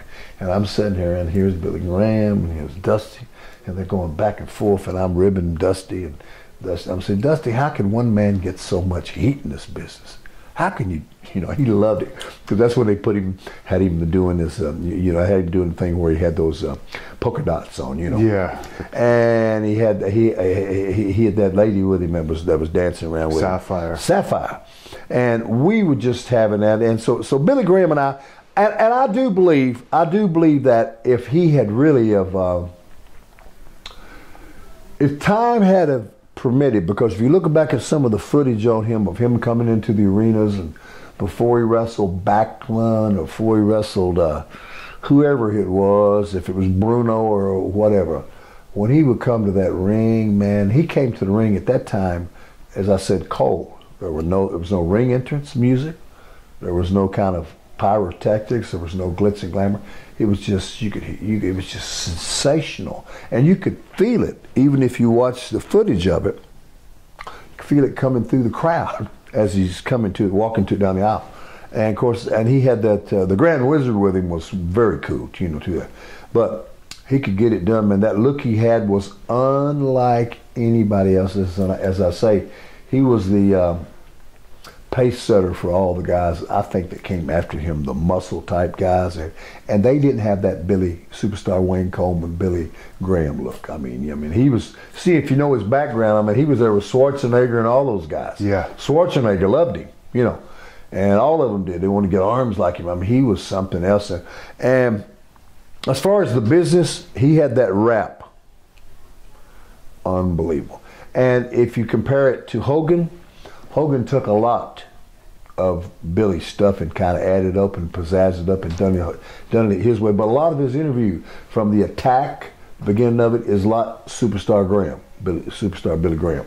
But he just brought it to a newer audience that didn't and wasn't really hip to Superstar Billy Graham, you know. And he had a different time, and we had ring entrance music and all the things that come along with it. And but I think that if a couple things had changed and that belt had stayed on him, it would be interesting to see how that would have changed this business. I believe it would have changed it better, quicker, because when Hogan came, you know, man was gone. But I believe it would have got better quicker, and that might have just set it on up for Hogan. It's kind of like six of this, half dozen of the other. But Wayne's one of my buddies, and I miss him. I think about him all the time. I need to talk to him. We haven't talked in so long. And I'll send him this clip of you. Send him my best regards, Wayne. You know, brother, I miss you. I think about you all the time. I wish we could go back in time a little bit more and spend a little time. I wish I could get out your way and see you some more. I don't get a chance to get out. When I was doing those fan access tours and we'd go through Phoenix and whatnot out there, he would come out and hang out with us, and a couple of times we even brought him down. We went to one of the military bases in the Carolinas, and he was down there with me, and I got to hang out with him and enjoy some of him and his family, and he was very good to me, and you know, and he hipped me to a lot of things, and you know, and I've always learned from those guys like that, and I have nothing but respect for him, and I wish him well. So he told me a story that he was sitting with you backstage, and that he and you witnessed Curt Hennig cutting up Jacques Rougeau's pants. Absolutely. Oh yeah, that's true. Well, sure. Okay. Curt did a lot of things. And the Bulldogs did a lot of things too, you know. Yeah. And Curt was a massive ripper, you know. I mean, he'd go down to the pet store and he'd buy a bunch of mouse or rat embryos that they feed to snakes. You know what I'm saying? A little sack of them grew. Just awful things. Awful looking science fiction horror stuff that you'd make a Stephen King movie. He'd find somebody, take them, put them down their pockets, put them in their socks, or put them in the bottom of their shoes. It's just awful stuff, you know. Yeah, Curt would do some. Curt was he was a ribomaniac. He would have probably fell into the Calgary Stampede, you know, Rib Hall of Fame somewhere. Now, if he could have. Billy was not around for the fight between the Bulldogs and the Rougeaus, basically when Jacques attacked him. Were you at that taping? I was there. Didn't see it at the moment. I'd seen it sometime after it had happened. And one of those kind of things, you know, where Dynamite, you know, just pushing it always like he did. Just you know, Dynamite, you know. And I knew Dynamite a little bit, and Davey Boy from Calgary when I was there. Mainly Davey Boy. Dynamite was already doing something else in Japan or something. But anyway, before I came to this company, you know.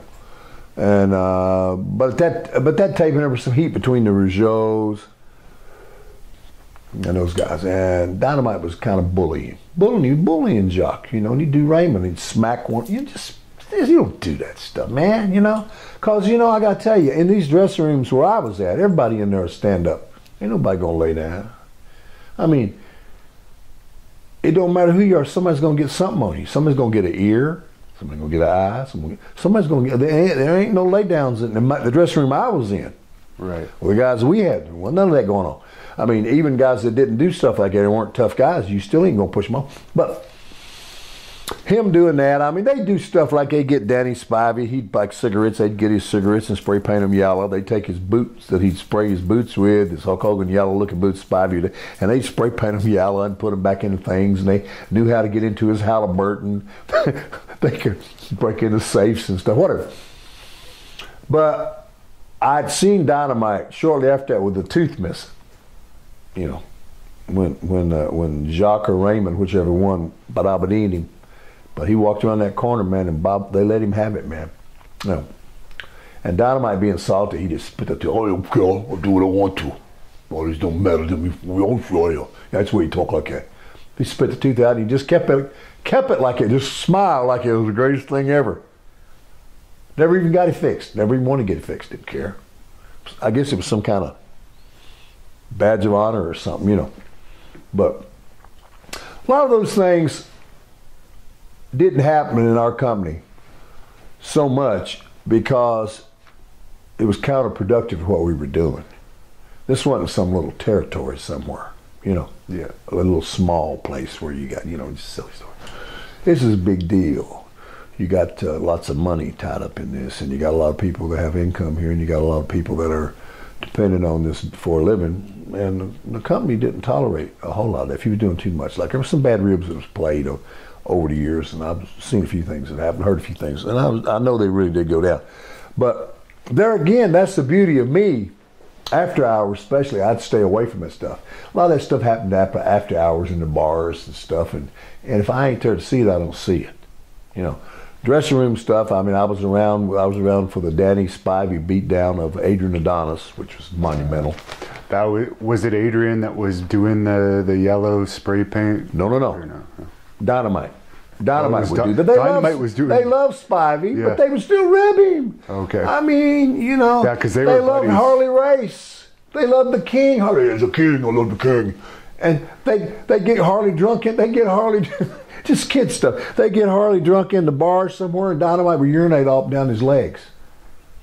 Harley wouldn't even know. Because he used to get him so drunk. Just evil kind of stuff, right? You feel me?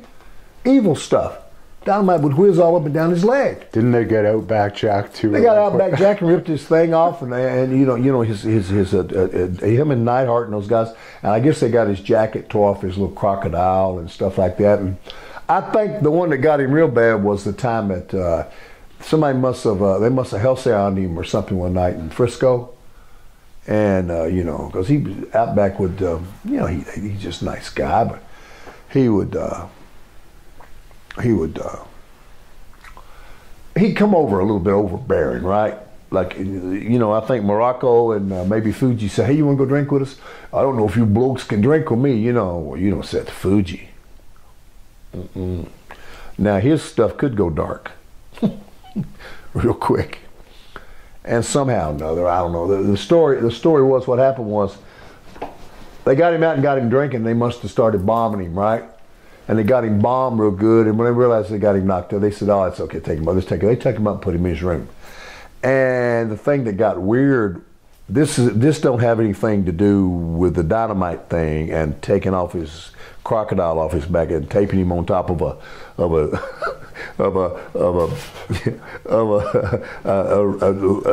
Lincoln Town car, driving down the road 90 miles an hour, you know, with him duct taped on top, waking up. You know, this wasn't that time. But the time with Morocco and Fuji that was funny was that after he kind of passed out, he was passing out in the bar and they said take him up. They take him up to the room. They put him in his room, put him in his bed.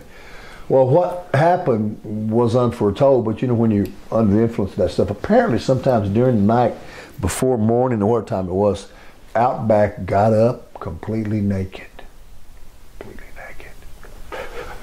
Stoned out of his mind, and went outside his door, hit the button, elevator, glass elevator all the way down, goes into the coffee shop naked as he came on earth, and sat down and said, yes, miss, I'd like to have a cup of coffee.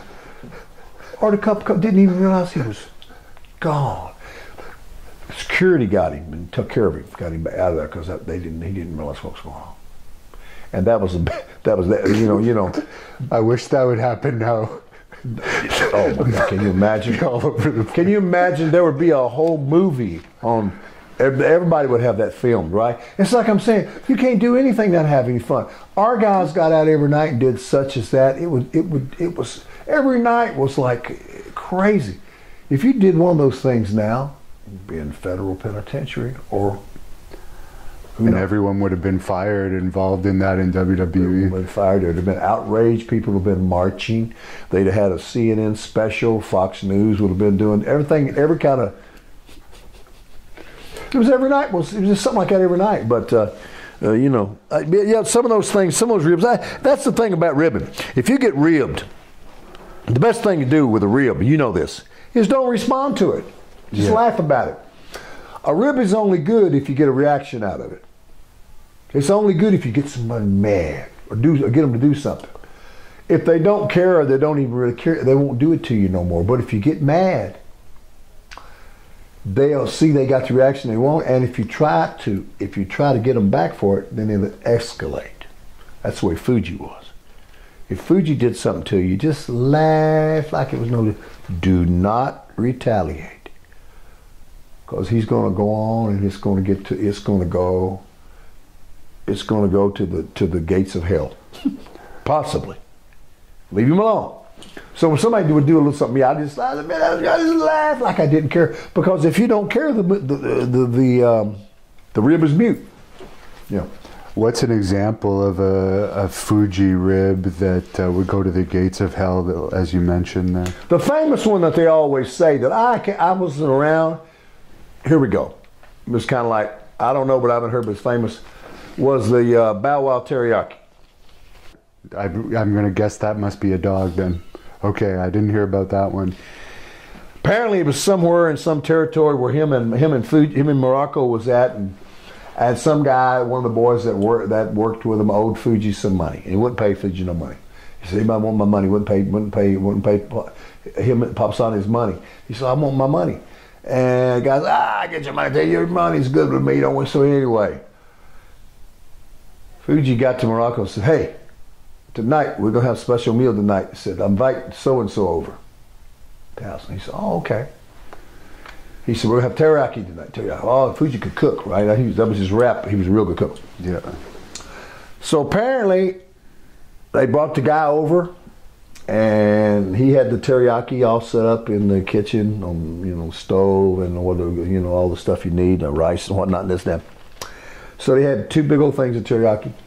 And Don Morocco went in there. This was it. I don't even know. You know how these things get out of hand. If Morocco was to hear this, he might say, "You're crazy, hillbilly." What I heard was it.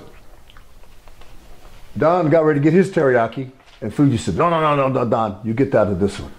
You get out of this one." All right. So he goes and gets teriyaki. And they're eating it, and so he serves the other guy, and they're eating. He says, "Boy, Fuji, this teriyaki's great, man." He says, "Nobody can cook like you. That's great, man. Oh, it's good." He said, "How you do this?" He said, "How you cook so good?" He said, "I've been cooking a long time." Oh, long time. He says, "What kind of teriyaki?" That's the best. He said, "That's a special teriyaki I got." "What do you mean?" He says, it's a special called Bow Wow teriyaki. You know, it sounds like some Asian. Bow Wow teriyaki. He's like, what does that mean? He said, "Bow Wow." He said, "Yeah, very good teriyaki." He said, "Yeah." He said, "Man, that's the best ever." He said, "Oh, you like it?" Fuji gets up, right? Goes to the kitchen, grabs a garbage can, takes the top off it, reaches in and grabs his dog head. And it's his little pet dog. He's feeding him his own pet dog.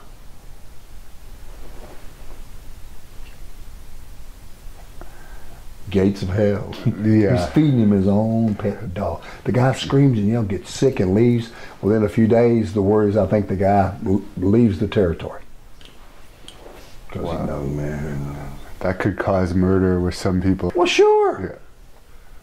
Or the horror of it, you don't never know, since you've never been through something like that. One doesn't know what he's going to do till he experiences that. But my point, you don't want to go there. You don't want to be there anyway. But that was some of the stories. But those are ugly things. And everybody do other little funny things like, cutting off somebody's pant legs, or they get Jerry Lawler's crown and take a crap in it.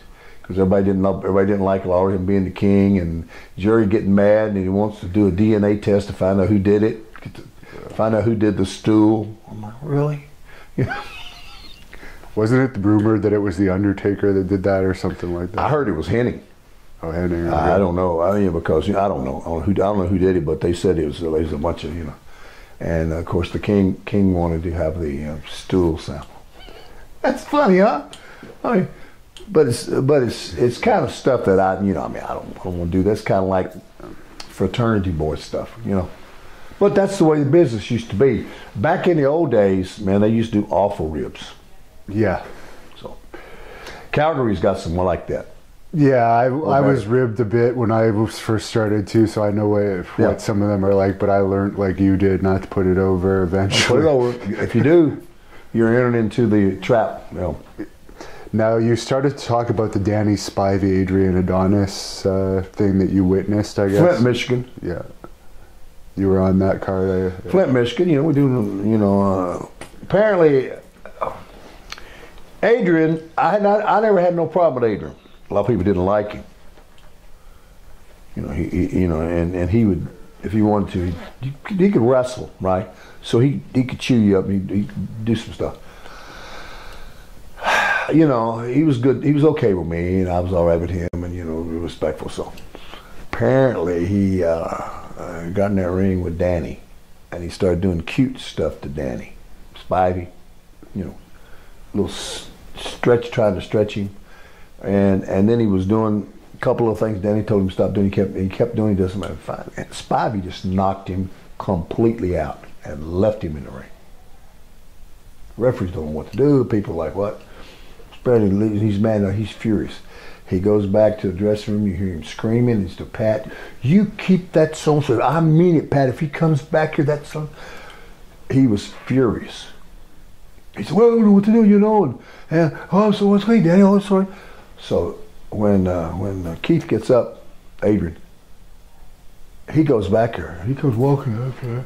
What's going on? What happened? And he got a big mark on where he knocked him out. What happened? And then he goes in and he tries to leg dive Danny Spivey again.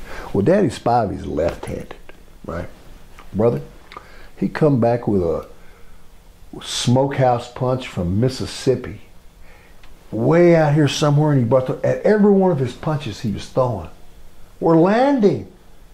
And it was like, poosh, like you hear a melon get, and every time he would hit him, it would rip something. And he knocked him down and blood flowing.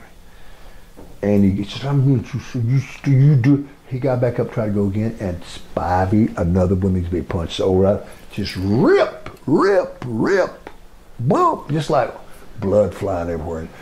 And Pat's going, oh my God, let's stop him like that. And Junkyard Dog, God rest his soul, he did, him and Spivey, him and Adrian owed him some money over something, and he hadn't paid him or whatever it was, and they were mad at each other. It was some kind of deal they had. And Pat was saying, break it up. And Junkyard Dog said, no, Pat, let him fight. And and Spivey just about, I mean, he said, Pat, I mean, I'll kill him. And it was crazy, man. He was like, wow, man, that was some severe stuff. I mean, it was a bloody pulp. He just beat the hell out of him. I mean, it was, but you know, I understand the situation, but then again, I don't know if the 2 or 3 wrongs make a right. It just wasn't something I'd want to do. I ain't out there for stuff like that, man. Yeah. I just want to go out there and do my thing. We're trying to, and stuff like that's ugly to the fans, and it hurts your town, you know. Yeah. Because it's not pretty. Wasn't that the first time it ever came to Flint too, or something like that? I heard it was a big crowd and everything. IMG Center, what it was called. Yeah. It's still there. I don't know if it was the first time, but it was a big crowd. Yeah. And the last of the altercations in the locker room I'll ask you about that happened during your time, I don't know if you were actually working that night or not, was Billy Jack Haynes and Mike Sharp. I don't know if you were... That was in Detroit, Michigan. And I was on that card too. That was at the, was it either Cobo, I don't know if it was the Joe Louis or the Cobo Arena downtown, because they were both down there. Because we had several places around Detroit. We worked there. We worked those 2 things. We worked Auburn Hills when that come up later. And, of course, way out there, Pontiac was where the Silverdome was. Yeah. I never did get that. I always liked Billy tremendously. I got along with Billy. Mike Sharp was just a wonderful guy. You know, idiosyncrasies, you know, the cleaning thing he had. I mean, he'd get locked in the arena. He'd be working out in the shower, and they'd turn the dogs loose on him and stuff because while everybody's gone, he's back in there working out and trying to do the old Johnny Valentine thing where they work out with a hot shower. He's a working out guy. But apparently, you know, and Mike was a little stiff. You know, he wore that black. He's a Canadian guy, right? You know, yeah, Hamilton. He wore that black thing on his forearm here, and he liked to bend you over, and he liked to just lay him in. Well, my deal when I work with him, I leave him over, but I wouldn't leave my neck out there like a turkey, because he would turn the lights out on you. I'd trap up on him, you know, so he wouldn't just disconnect me. And I kind of liked it, and you know, but he'd lay them big punches. Apparently, he was laying them in on Billy too hard, and I don't know if there was a little something between them or Mike felt something. But anyway, Billy was mad, and they got back in the dressing room, and boy, he teed off on Mike Sharp pretty good. Mike Sharp was pretty defenseless because Billy could box a little bit, really box, and he beat him up pretty good. beat him up pretty good, bloodied him up, but it wasn't. I'm just glad I don't have those things that I have to live with that I did.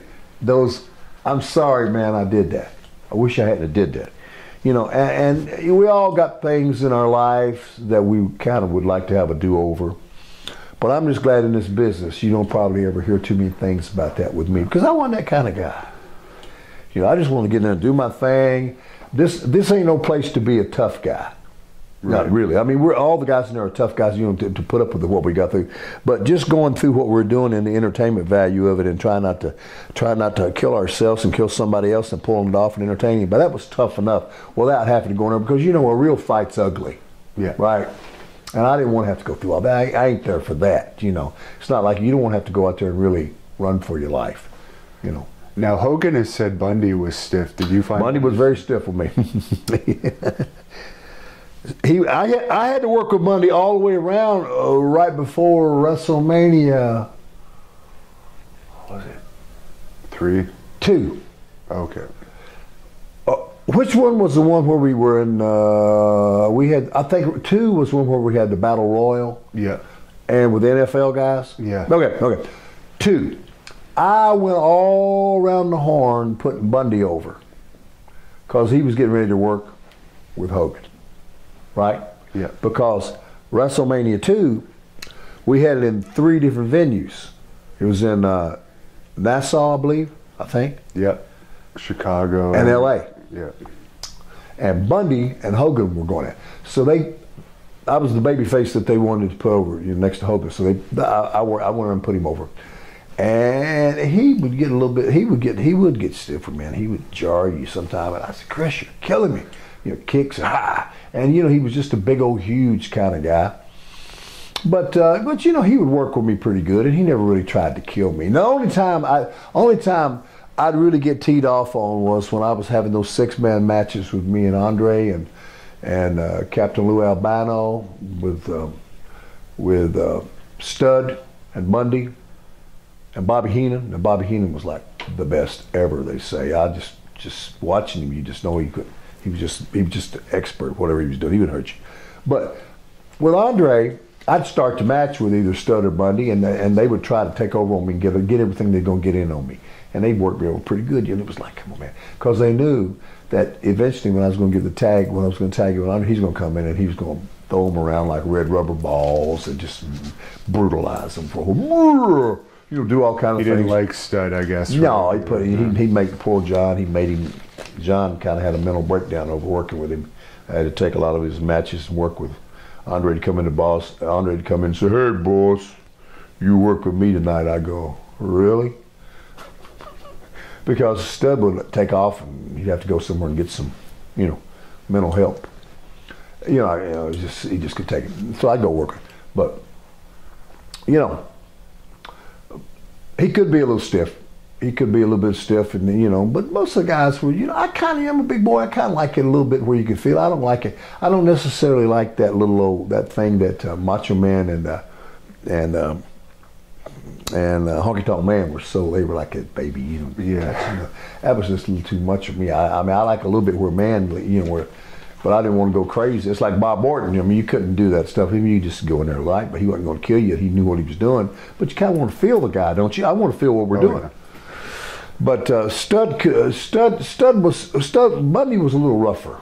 Bundy was a little rough because he was such a big locomotive anyway. You know, he's real fast. The first step to it, he was pretty quick. You were both faces, but did you ever have any contact with the Ultimate Warrior? I knew Jim real well when he first come in. Worked on a lot of cards with him. We rode a bunch of times together up and down the roads and stuff, you know, and try to understand him. And I never had any matches with him unless there was some sort of over the rope, you know, elimination type thing or something. But never had to do any straight up matches with him, and I never had to tag with him or anything, you know. So he would always used to be on the card, you know. His deal was that running and, you know, and doing all that stuff he was doing. And he was still, a lot of guys were mad about that stiffness with him. He tried that with Andre one time. He ran across like he ran across one time and he was doing all these candy buckets, and Andre didn't want to. And Andre just when he run up on Andre just shot that big giant hand out there, and boy, it stopped everything. Caught him up under the neck and just. It was like he grabbed a squeak toy, you know, and it was funny because Andre would have to put him over, you know, but he'd get him. He'd stop him just real quick. Like it was hilarious. He'd run that thing and do it. But a lot of the boys, you know, in the business, I'm not big on saying this. I don't like, everybody wants to get into that term, he can work, he can't work. Well, what are you talking about? It's all entertainment. Are you entertaining? Are you doing it for the fans? Because I was. Or are you doing it for the boys? Because I was. Do they write your checks? Will they book you? Will they look out for you? No. So I understand. I know I had to appease them because I was one of those guys. But I was more concerned about realizing if I get over with these guys, they'll have to follow. Yeah. So that's kind of where I was. As you've talked about throughout this, after your first WWE run, you worked behind the scenes and you came back to manage the Godwins. How did that whole situation come about? That come about when I was still working with Coliseum Home Video. Yeah, it was still Coliseum Home Video. Before it went over into WWE Home Video. They'd made that change from F to E, you know, W. And then I was looking for a way to help video sales. I was looking for a way that we could maybe get a little fire going when I went in and pick up the numbers on the units we were selling, you know, because when I'd go in and talk to these sales distributors across the country, I'd always, you know, tell them the suggested retail price, and I'd give them the, you know, price point, whatever it was, and I'd give them the, you know, the order date, the pre-order date, stuff like that. And I'd always, you know, I could tell that they were more into it if I had done something, or if I was on the tape, or I'd had something. So when I started going back and we figured we'd do something with the Godwins, Henry and Phineas, they put me with them. It got over. It got over, and they were good. I mean, Phineas could work. Big Henry was great looking, and I had a lot of fun with those guys. I knew it wasn't going to be a long time, but it did help. It did help too in my job, which was home video sales. And as you know, we beat the I think it was Bodies Adonis. That was the one with Sonny. Yeah. And they had a little tag team, and Pritchard and those guys, and we beat them one time in the Garden. Henry and I, we beat them as far as I was managing, and they beat them for the world belts, and we got to keep the belts for a little while there, and then we changed it back and forth, and then of course, by that time it would. By the time the next TV come up, that was another deal. They dropped it again at the next TV back to them, and I enjoyed my time with those guys. It was kind of short, but I knew it wasn't going to be a long thing. But you know, and that stayed together for a little while, and then it kind of, you know, it ran its course. But that was kind of Chief Jay Strongbow too at that time, trying to rehash that Hillbilly thing. And I got in on it too, of course, since I was the original Hillbilly Jim. It kind of made them happy that I was back there, you know, mentoring them and, you know, being their manager. And then and of course, it was a selfish motive for me too, because I wanted to have an entry to sell more home video. So, how was working with Sonny? Because a lot of people didn't like her backstage. I left that with Henry and Phineas. Now did that mostly, and the only times I would usually come out and do shows would be TV. I never even showed up to too many. I didn't show up to too many house shows. Okay. You know what I'm saying? No. So I have to go through all that. So when I saw her, it was in a different capacity, right? And she was fine with me. I had no problem with her. But yeah, everybody's got their reputations, and they got their things and their. I'm going to ask you a few fan questions that are watching this right now. All right. One of them wants to know about your time in Australia before you were signed by WWE. Time in Australia? Yeah. I was never in Australia before I was signed with WWE. Okay. Never. I guess first time I ever went there was in about I believe it was 1987, and I went over on a tour And we did the whole Australia, and I think we went down to Brisbane, Melbourne, Adelaide, Sydney, Launceston, all around those Tasmania and islands around there. We were down there, and I was on a tour. Me and Junkyard Dog was on that one, and I think Tiger Ching Lee, I think he was on there, and I'm trying to think of AJ Petrucci was on that card. I'm trying to think who else was on there. Gama Singh was on there, and that was a lot of fun. That was the only time I'd been to Australia on that one, and that was like maybe a 3-week to almost 4-week tour. Why did you never turn heel? It just never interested me because I just didn't see a down-home hillbilly Jim character, a good old boy with a song like "Don't Go Messing with a Country Boy Dancing." I just didn't think there was any room and no wiggle room in there for me to turn heel. And even though I know it would have been a lot of fun being a heel, because all the heels seem to enjoy doing that, I just figured, look, I better do this babyface thing here, because Hillbilly Jim is the kind of a guy that little kids like. And I don't want little kids being disappointed in my deal and being upset at me. And I wanted to sell merchandise like action figures and different types of board games and whatever it is, merchandising that they had on me, cards and all this stuff that they had.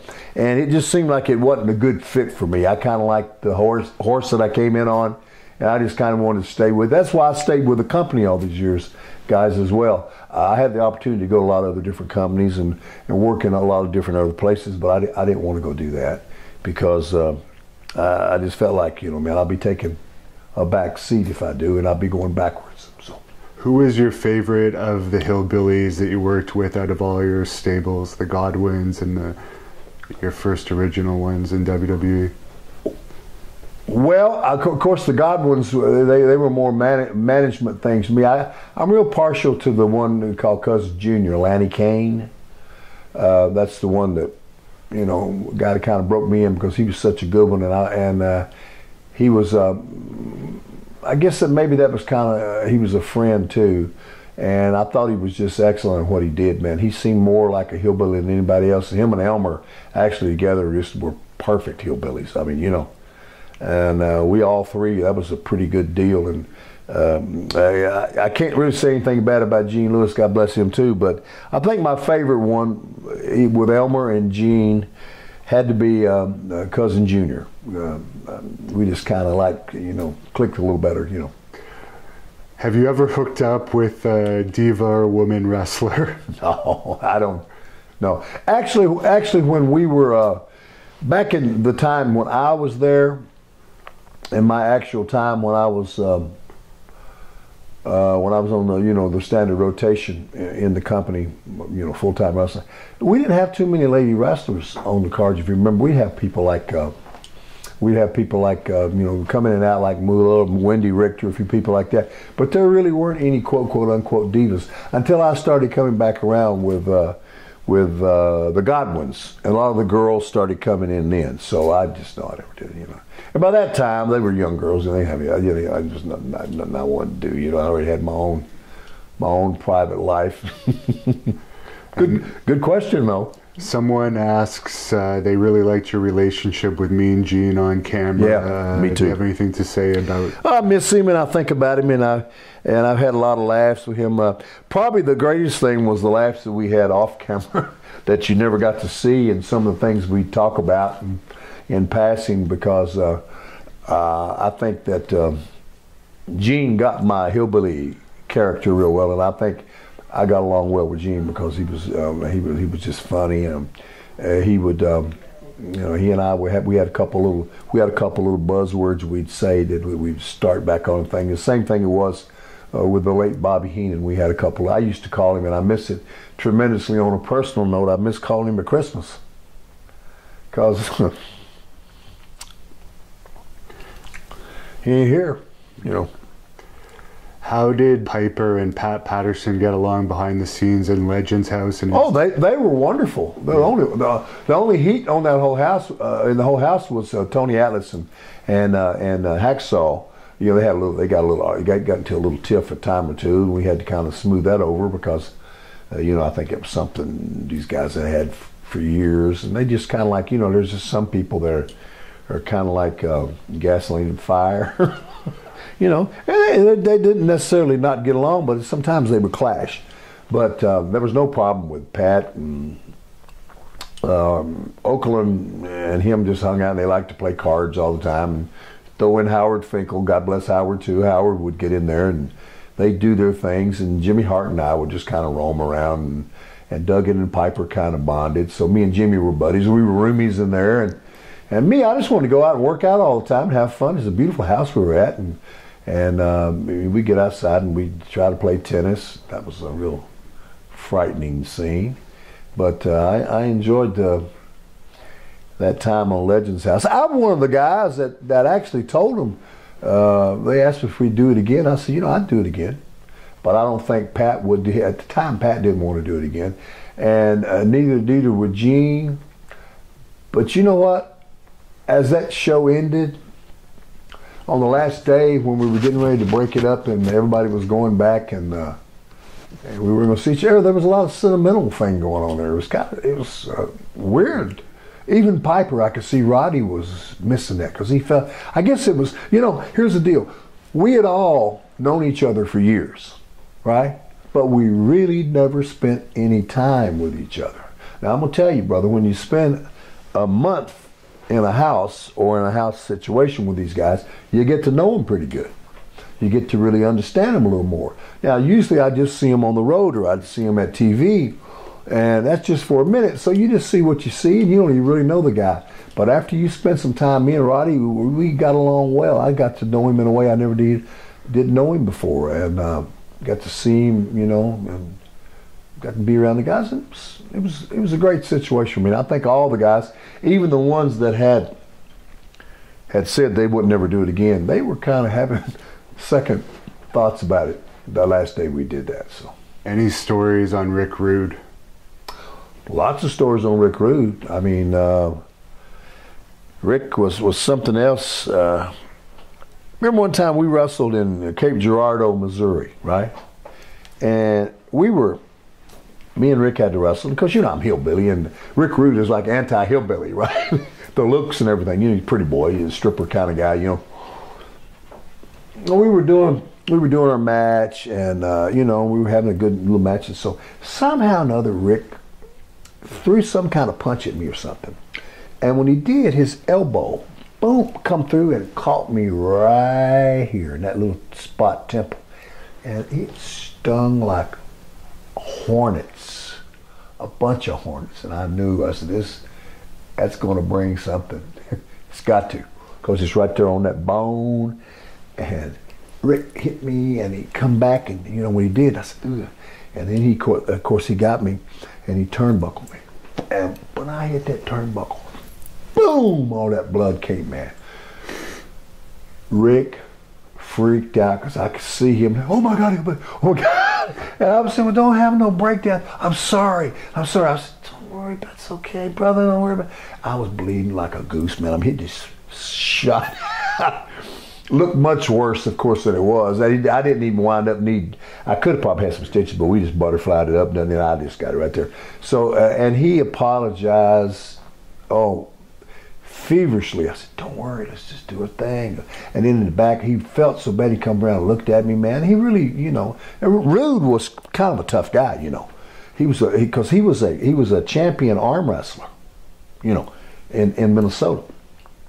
And he come from those schools up there where they were pretty salty guys, because him and Heenan and all those guys and one of those Road Warriors come from up there, so they all had this little high school rivalry, and they're all pretty little tough little cookies, especially Rude. Rude was a kind of a, you know, kind of salty kind of guy, but that's the one thing about him. But other than that, and also he'd always want to get if I had any kind of we had cassettes then. And I don't even know if we even had CDs. He'd always want to get my cassettes in there, and he was real bad at not wanting to give them back to me. And I was real bad at following up on him, making him give them back to me. Because he'd just take, you know, guys, so they'd take it. Yeah. Like give him Jimi Hendrix, the greatest hits or something, like he'd want to run off with it. I said, Ricky, where's my Jimi Hendrix bass? And because I know he was going to keep it. Because, you could just tell it's something he had done all of his life, and the guys do that to each other. But he was a character, and I think about Rick a lot, and I miss him, Henning, and Boss Man. A lot of it, just a whole lot of that in my life. Did you ever see Haku in action in a bar fight? I'd always see it afterwards. I never saw any of the things he'd done. I'd always hear the stories. And by the way, he's a dear friend of mine. His wife is a dear friend of mine. His daughter that graduated from Florida State is a sweet friend of mine. Her husband Rodney, I know a lot of the families and a lot of the connections. But Haku is just as sweet a guy. And I remember when he first came in here, he was we just connected. Of course, him and Barbarian were cousins, right? Barb. And Haku, unlike many of those island guys, they can be alone. He didn't really want to be. They can go in where they want to because they can handle themselves, most of them. And he's one of those guys too. But sweet guys, family guys, but they got that little but Haku never did. I never had no problems with him. We used to have great matches. It was Hacksaw Jim Duggan and I versus Haku and Andre the Giant. Oh, what funny matches! And Andre would start laughing. I remember one time Haku tried in Glens Falls, New York. That's where Jim's from. Haku tried to do a leapfrog over Haku. Haku tried to do it over Duggan, and he got hung up on his butt, and they fell. And Andre's in one corner laughing his ass off, and I'm in my corner like, it's funny. It's the most funny thing. And then these two are laughing. So and the fans are laughing. So it was like, yeah. But Haku's a good friend of mine. I don't see him enough, and I know I think he lives down in Florida, and I think about him and his wife all the time. But he's a good guy. To me, I never saw him in action. I'd always hear about it later, and I could see that. Because he trained in a couple of those sumo schools in Japan when he was a kid. And they were going to make him a sumo wrestler, but somewhere in the interim of that, he become a pro wrestler. So good guy. Krillin876 is asking, how tall are you, and are you taller than Hogan? 6'7" is what I am. Wow. And were you taller than Hogan? Probably a little bit, just a little bit. I think he's got shorter in his older age. Well, as you get older, most of the guys with the knees, because the knees, the knees bow out and the hips bend over. That's the same thing with Andre the Giant. He got smaller, oversized over time. Excuse me, he kind of bent over. And with that condition he had, instead of him growing up, he just kind of grew out, but there's film of him. You can see when he used to do cartwheels and leapfrogs and stuff in his day, drop kicks, man. Can you imagine that? In that day, but. Was Paul Orndorff a good guy? Oh, wonderful. Paul was one of my buddies. And I'll never will forget one time. Here's a story for you. We were around the New Jersey Turnpike, and we were in Elizabeth, New Jersey, and I think the hotel we were staying in was a Ramada Inn or a Howard Johnson's at that time. I think it was maybe Howard Johnson then. And you know how those roads are around there, trying to get to those places. Sometimes you can see where you want to go, but you can't get to it. You just can't get to it. And you have to start around and go back around, and then if you miss it, you're off again. Paul had did that for 4, 5, or 6 times, and he missed that turn one more time. He was so upset, he yanked back on the steering wheel and pulled it completely off the column. Imagine telling that to Budget Rental. So anyway, but he did that one time, and but yeah, I like Paul. He's a Southern boy too, down in Florida guy, and I used to always enjoy being around him and his humor and stuff. He could be kind of intense, but if he knew you, he was real cool. So I had a lot of fun with Paul Orndorff. Now, you've told me you were not very close with Uncle Elmer. Someone on here says Tony Atlas has claimed Elmer was in the KKK. Ever heard anything? Well, there's some talk about that, and there's some talk about him with his Mississippi background and some things that I don't care too much for. I I can't substantiate that with any degree of assurance that was true. But you know, I kind of know how he was, and he had some of those tendencies that I didn't care for too much. And I don't want to talk about the dearly departed, but you know, there's a pretty good chance that there might be some truth to that rumor. Any funny Captain Lou Albano stories? Oh, Captain Lou was him and Freddie Blassie were like the funniest guys of all time. You should see them. I mean, when we used to do TV tapings in Poughkeepsie and stuff like that, it was a hoot to listen to them carrying on. And when everybody, well, that's back when we cut promos, right?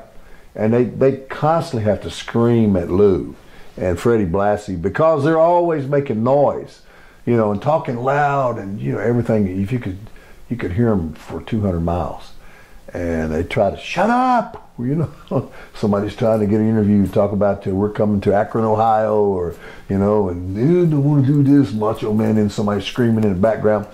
And but Lou Albano was just as cool as he could be. Always the same, you know. The whole thing with rubber bands, just over the top, man. Rubber bands in his face, you know, and I loved having when we had the matches. Me and him and Andre versus Bundy and Stud and Bobby Heenan. Boy, that was funny watching. We'd let the two managers go at it. Oh, so hilarious. I mean, he was just over the top animated. You know, he's the guy that brought the whole rock and wrestling connection together with Cyndi Lauper. You know. And you know, in her things, girls just want to have fun. He's the guy that's in the plays her daddy in the video, right? So the captain was man, he was character. Blassie too. I love Freddie Blassie too. You know. What's your opinion on the Junkyard Dog? JYD, Sylvester. Oh, Sylvester and I had a lot of laughs together, and a lot of fun, and we like to. Just mess with people in the dressing room. We'd always mess with Butch Reed and whoever was back there, and Harley racing him, and Harley would always like to rib poor Junkyard Dog. And JYD was real sensitive. He was real ticklish, right? I mean, for real. To where it was like he'd have a panic attack if you started trying to. And Harley Race could look at him like that, and he said, "No, Harley, don't you start." I'd see him. He'd put his fingers out like that, like he's going to come to JYD and tickle him. And JYD would lose it, brother. He would come undone. Sweat would pop out of him. He'd about to go crazy. Harley would force JYD all the way back into a locker. He'd get back in there. And if he'd touch him like that on there, JYD would be like a bucking bronco. He would just tear up the whole locker room. And it was just, to watch him do that, you'd whiz yourself. Would you consider managing a Hillbilly stable in WWE again in this day and age? Actually, it sounds like good, but to be honest with you, I'm more in the situation now of I'll probably say no. And the reason why, I just don't want to spend that much time and energy anymore. I don't know if that I could add to anything that I've already been able to see and do, or so I probably would say no. It just ain't. I mean, I'd rather see somebody else do it. I'd rather see a new Hillbilly come up or something like that. And I don't know if today that we live in is conductive and conducive, or if it's even reasonable to think that would ever happen again. Who knows? Everything's on a circle, right? And a wheel. It could come back around where we would have Hillbillies again. What was your best bench press, squat, and deadlift? Well, I'm kind of long-armed. One time I did 475 bench as long-arm. Pretty good deadlifter. I'd probably do 640, 650 deadlift, you know, pretty good. Bench one time I didn't use no super suit, but I did have wraps on and thing. And this was a wide power squat. I think I did 780 one time, a real good one, a real good parallel one time. And of course, that's, you know, those are just things that I did because I was real tall. I remember one time we were in, there was a world champion power lifter who held a world record squat, and I forget his name. It was somewhere in Oakland, California. Lee Moran might have been who his name was. I don't know if you can look this up, some of you guys. I think he had a world champion, like 1,000-some pound squat, you know. And Big John Studd, God bless him, he'd always say, you know, I do a 900-pound bench press, and you know, and I do a 2,000-pound squat, and I do this, whatever it is. And we went into that gym where Lee had out, and he was at it in Oakland that time. And John's legs, you know, he'd be lucky if he did a 350-pound squat, but Lee Moran looked at him, and John looked at Lee Moran, and Lee Moran said, "Not with those legs." You know, which you ain't done no 1,000-pound squat with those legs. So that was pretty funny. Cause we'd go to the gyms and we'd see all the strong guys, Ted Arcidi and those guys, and some of them would get into business. And Tony Atlas is a great bench presser. Dino Bravo was a good bench presser, and you know, we'd go to the gyms all the time, and that was a big part of what our deal was. And at that time, there were all sorts of little small gyms, you know, all around the country. You go to Rochester, they had a great gym in Rochester up there. Sampson's Gym, I believe the name of it was, and you know, and then of course you go to California, LA, we go to the Golds and Worlds, and that was a big part of what we did, because that was productive and something that we did, because I mean, the business required that. So, you know, I still love working out. I wish I could come back and have another life and just have everything working good on me, just do it all over again, and make up for the mistakes that you made this time. But I guess you don't get that, you know. Do you believe in ghosts or aliens? I believe that there are things that I don't understand, I don't know about, and I believe the only thing that is new is what I yet know. And I believe it's all out there around me, and just because I can't see cells, I know I got cells in me, so I don't rule out anything. It's just that I don't know yet, because I'm not privy to that dimension.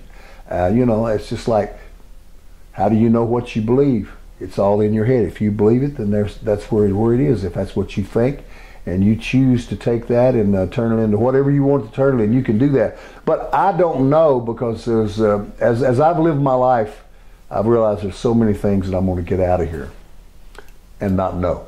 So it could be. Favorite match? Oh, I had a lot of favorite matches in my life. Everybody talks about the ones that everybody remembers, like that WrestleMania 3 thing at Silverdome with the midgets and me and Bundy. And me and Bundy used to laugh about that all the time, because it was a horse-cat kind of little match. But when the people like it, you start liking it too. And when they keep telling you, even though it wasn't no great match, but that was good. But I think the match that I probably remember the most, and the one that means probably the most, was the first time I was in Madison Square Garden. Simply because it was a garden, and that's a big deal. And that was the first time I stepped in the garden was with a guy named Rene Goulet, Sergeant Rene Goulet. He wore a glove like Michael Jackson. He had a cape. Oh, it's all good. And just because it was New York City and it was that famous building. And favorite and least favorite opponent? Favorite opponent? God, I enjoyed. I had a lot of mine I worked with. I mean, everybody that you can imagine. That's a hard one there, brother. I'll just throw out maybe one or two things, and I probably might, if you ask me next day or two, I'll probably be different on this. Probably my favorite opponent that I had, probably the Magnificent Morocco. I like Don Morocco. Beach bum, great. Not very much that I get to work with him, but what an honor just to be in there with him, because I had so much respect for him. He was so good. Probably the one that we just didn't seem to gel, but we did a lot of matches together, and he was so mad because, and this guy was super strong, but he just never could slam me. He says he couldn't. I'd even try to help him a little bit. I don't know why. I guess it was because I was so long. Dino Bravo. I love Dino, but he just was so frustrated. I knew Dino was bad strong. I mean, bad strong. But he just didn't feel like he'd get me up, get me over. I don't know what it is. I said, I'm jumping. I'm helping you, man. It's funny how but if you ask me tomorrow, I'd probably have two completely different guys. Is Baltimore the best town you ever wrestled in? Someone's asking. Baltimore's a great town. We used to wrestle at that Civic Arena downtown. That was one I really enjoyed that. Of course, I like the Capitol Center over in Washington too. The old Cap Center. Yeah, those are good ones. And what did you think about the ECW/Attitude controversial era of wrestling? I like that. I like that because it brought more people into watching the business and brought more people into becoming fans. And I'm a big believer that we need more people being turned on to our business to enjoy it. And the more the merrier. I'd like to see more competition even now. I like it. Everything's got to have something to push it and make it want to grow and make it want to get better and make it want to move on to the next level, whatever that is. And I think of more wrestling companies that are out there that are viable and that give the young men and the young women in this business who want the chance to get in there and do this. Because when I was a young guy breaking into business, there were lots of territories. You could go all sorts of places. And I was taught by Dale Mann, hey man, you learn how to do this, you'll always have a job. Anywhere you go, you can get a job. It don't matter if you're in the Carolinas, or if you're in Portland, Oregon, or if you're up in the WWF, or if you're over in working in the California territories, if you're down working in Texas, or anywhere points in between. And once this whole thing happened with us and we started buying up all the TVs and all the major talent started coming our way, it kind of dried up a lot of those sources. And I'd like to see it come back again because I think it would be healthy for us. I think it'd be healthy for the country. It's like I think it would be like a training ground again, you know, because it's very hard to get to this company now and get in there and get a shot because there's only so many spots available. How are you going to get in there and get a shot? In other words, it's like the biblical thing, many are called but few are chosen. So I like to see it more where I think we're probably missing some talent where I wish some of these young folks could have a chance to get out and do their thing. I'm only going to ask a couple more fan questions. You have hundreds at the bottom here, so I won't go through them all. But who was better with the Arena Rats, Uncle Elmer or Cousin Luke? Oh, Cousin Luke by far. Yeah. And what was it like being in a cartoon? Hey, every time I stepped in the ring, I was like an animated cartoon. You know what I'm saying? To me, because that whole business I was in was an exaggerated, over-the-top business, you know, for me, and that's what I wanted to be, as far out there and as entertaining as I could. So when they turned it into a real cartoon, it was just almost like poetic justice. End of the sentence, put a period on it. It was a lot of fun, and I tell you, you know, you never think when you start out that you're going to be in a cartoon. You know, you never think you're going to be one of the characters in a cartoon. You never think you're going to have action figures of yourself. You know, when you're a young guy coming up, a lot of those things that happen, you never think you're going to, you know, perform before a world record crowd. You know, like the Pontiac Silverdome in 1987. And it's going to be a record that's going to last for decades and decades, and you're going to outdraw people like the Rolling Stones and the King, Elvis, and the Pope. I mean, it's just like, I mean, what more can you ask for? You're just blessed when you start out doing stuff like that, and for me to have been a part of it. Sometimes it seems kind of surreal, you know, even now as I look back on that career, because, like I say, the only thing that we have in our life is time. That's what I tell my friends, time. You only have the times that have gone by and the time we have right now. And that's what you have to work on. I don't really look to the future too much because I don't live in the future. But if you've had some things that you can reflect back upon and you can think back and dwell upon and you feel like you've done a pretty good job at it, then I guess your time's been well served. So I've been lucky. Did you have a shoot with Carl Moffat? Moffat? No, not a shoot. I knew Moffat though. He's a good worker in Calgary. And he was a good guy. I like Butch Moffat. Now, after I was gone from there, I think he got over quite a bit. Yeah, I mean, Jason the Terrible. Yeah, Jason got over a bit up there, and everybody loved him, and he's a good in the ring guy. He was good to me. Moffitt was a good guy. I like him. You know, I just, you know, we're two guys in there just trying to figure out where we are and what we're supposed to do. And he was 100% respectful to me, and I was with him. And Moffitt was the guy, and I liked him a lot. No, we had no issues, no problems at all. And last fan question, what is your thoughts on the Jimmy Snuka murder accusations? Listen, you know, that had happened right as I had came in about that time, and there was a lot of speculation swirling around about that, and I didn't know anything about it except what, like, once again, hearsay. I thought it was pretty heavy duty stuff, you know, and it was a bad situation. Anytime something like that happens to someone and they're hurt or, God forbid, lose their life, that's about all you got. So, you know, that was pretty awful. And here are the circumstances about it. And, you know, of course, that if he did it, it followed Jimmy all of his life, right? If he didn't, it's a strange thing to have to go through, and I don't know anything about it.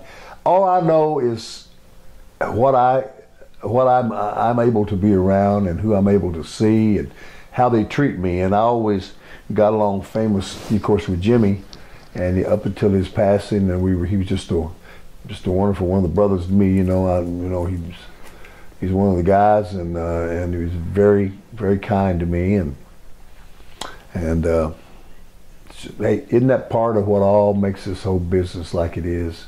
It's the ups and the downs and the rounds and the controversies and the strange things, and did this happen, did the legendary stuff, you know. I mean, and a lot of times when you get right down to those things, if you can get down to them, they're completely different than what you've been told.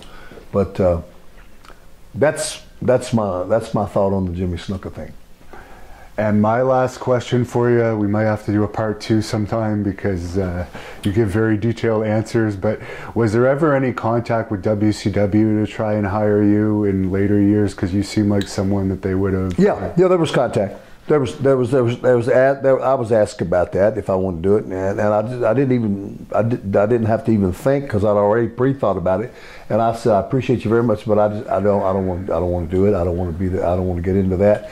I don't want to change, because I knew if I went down there, it would probably take me in a different direction than where I was from. And I just, you know what, brother, I just didn't want to go through all that. And I just said, look, man, why not leave well enough alone?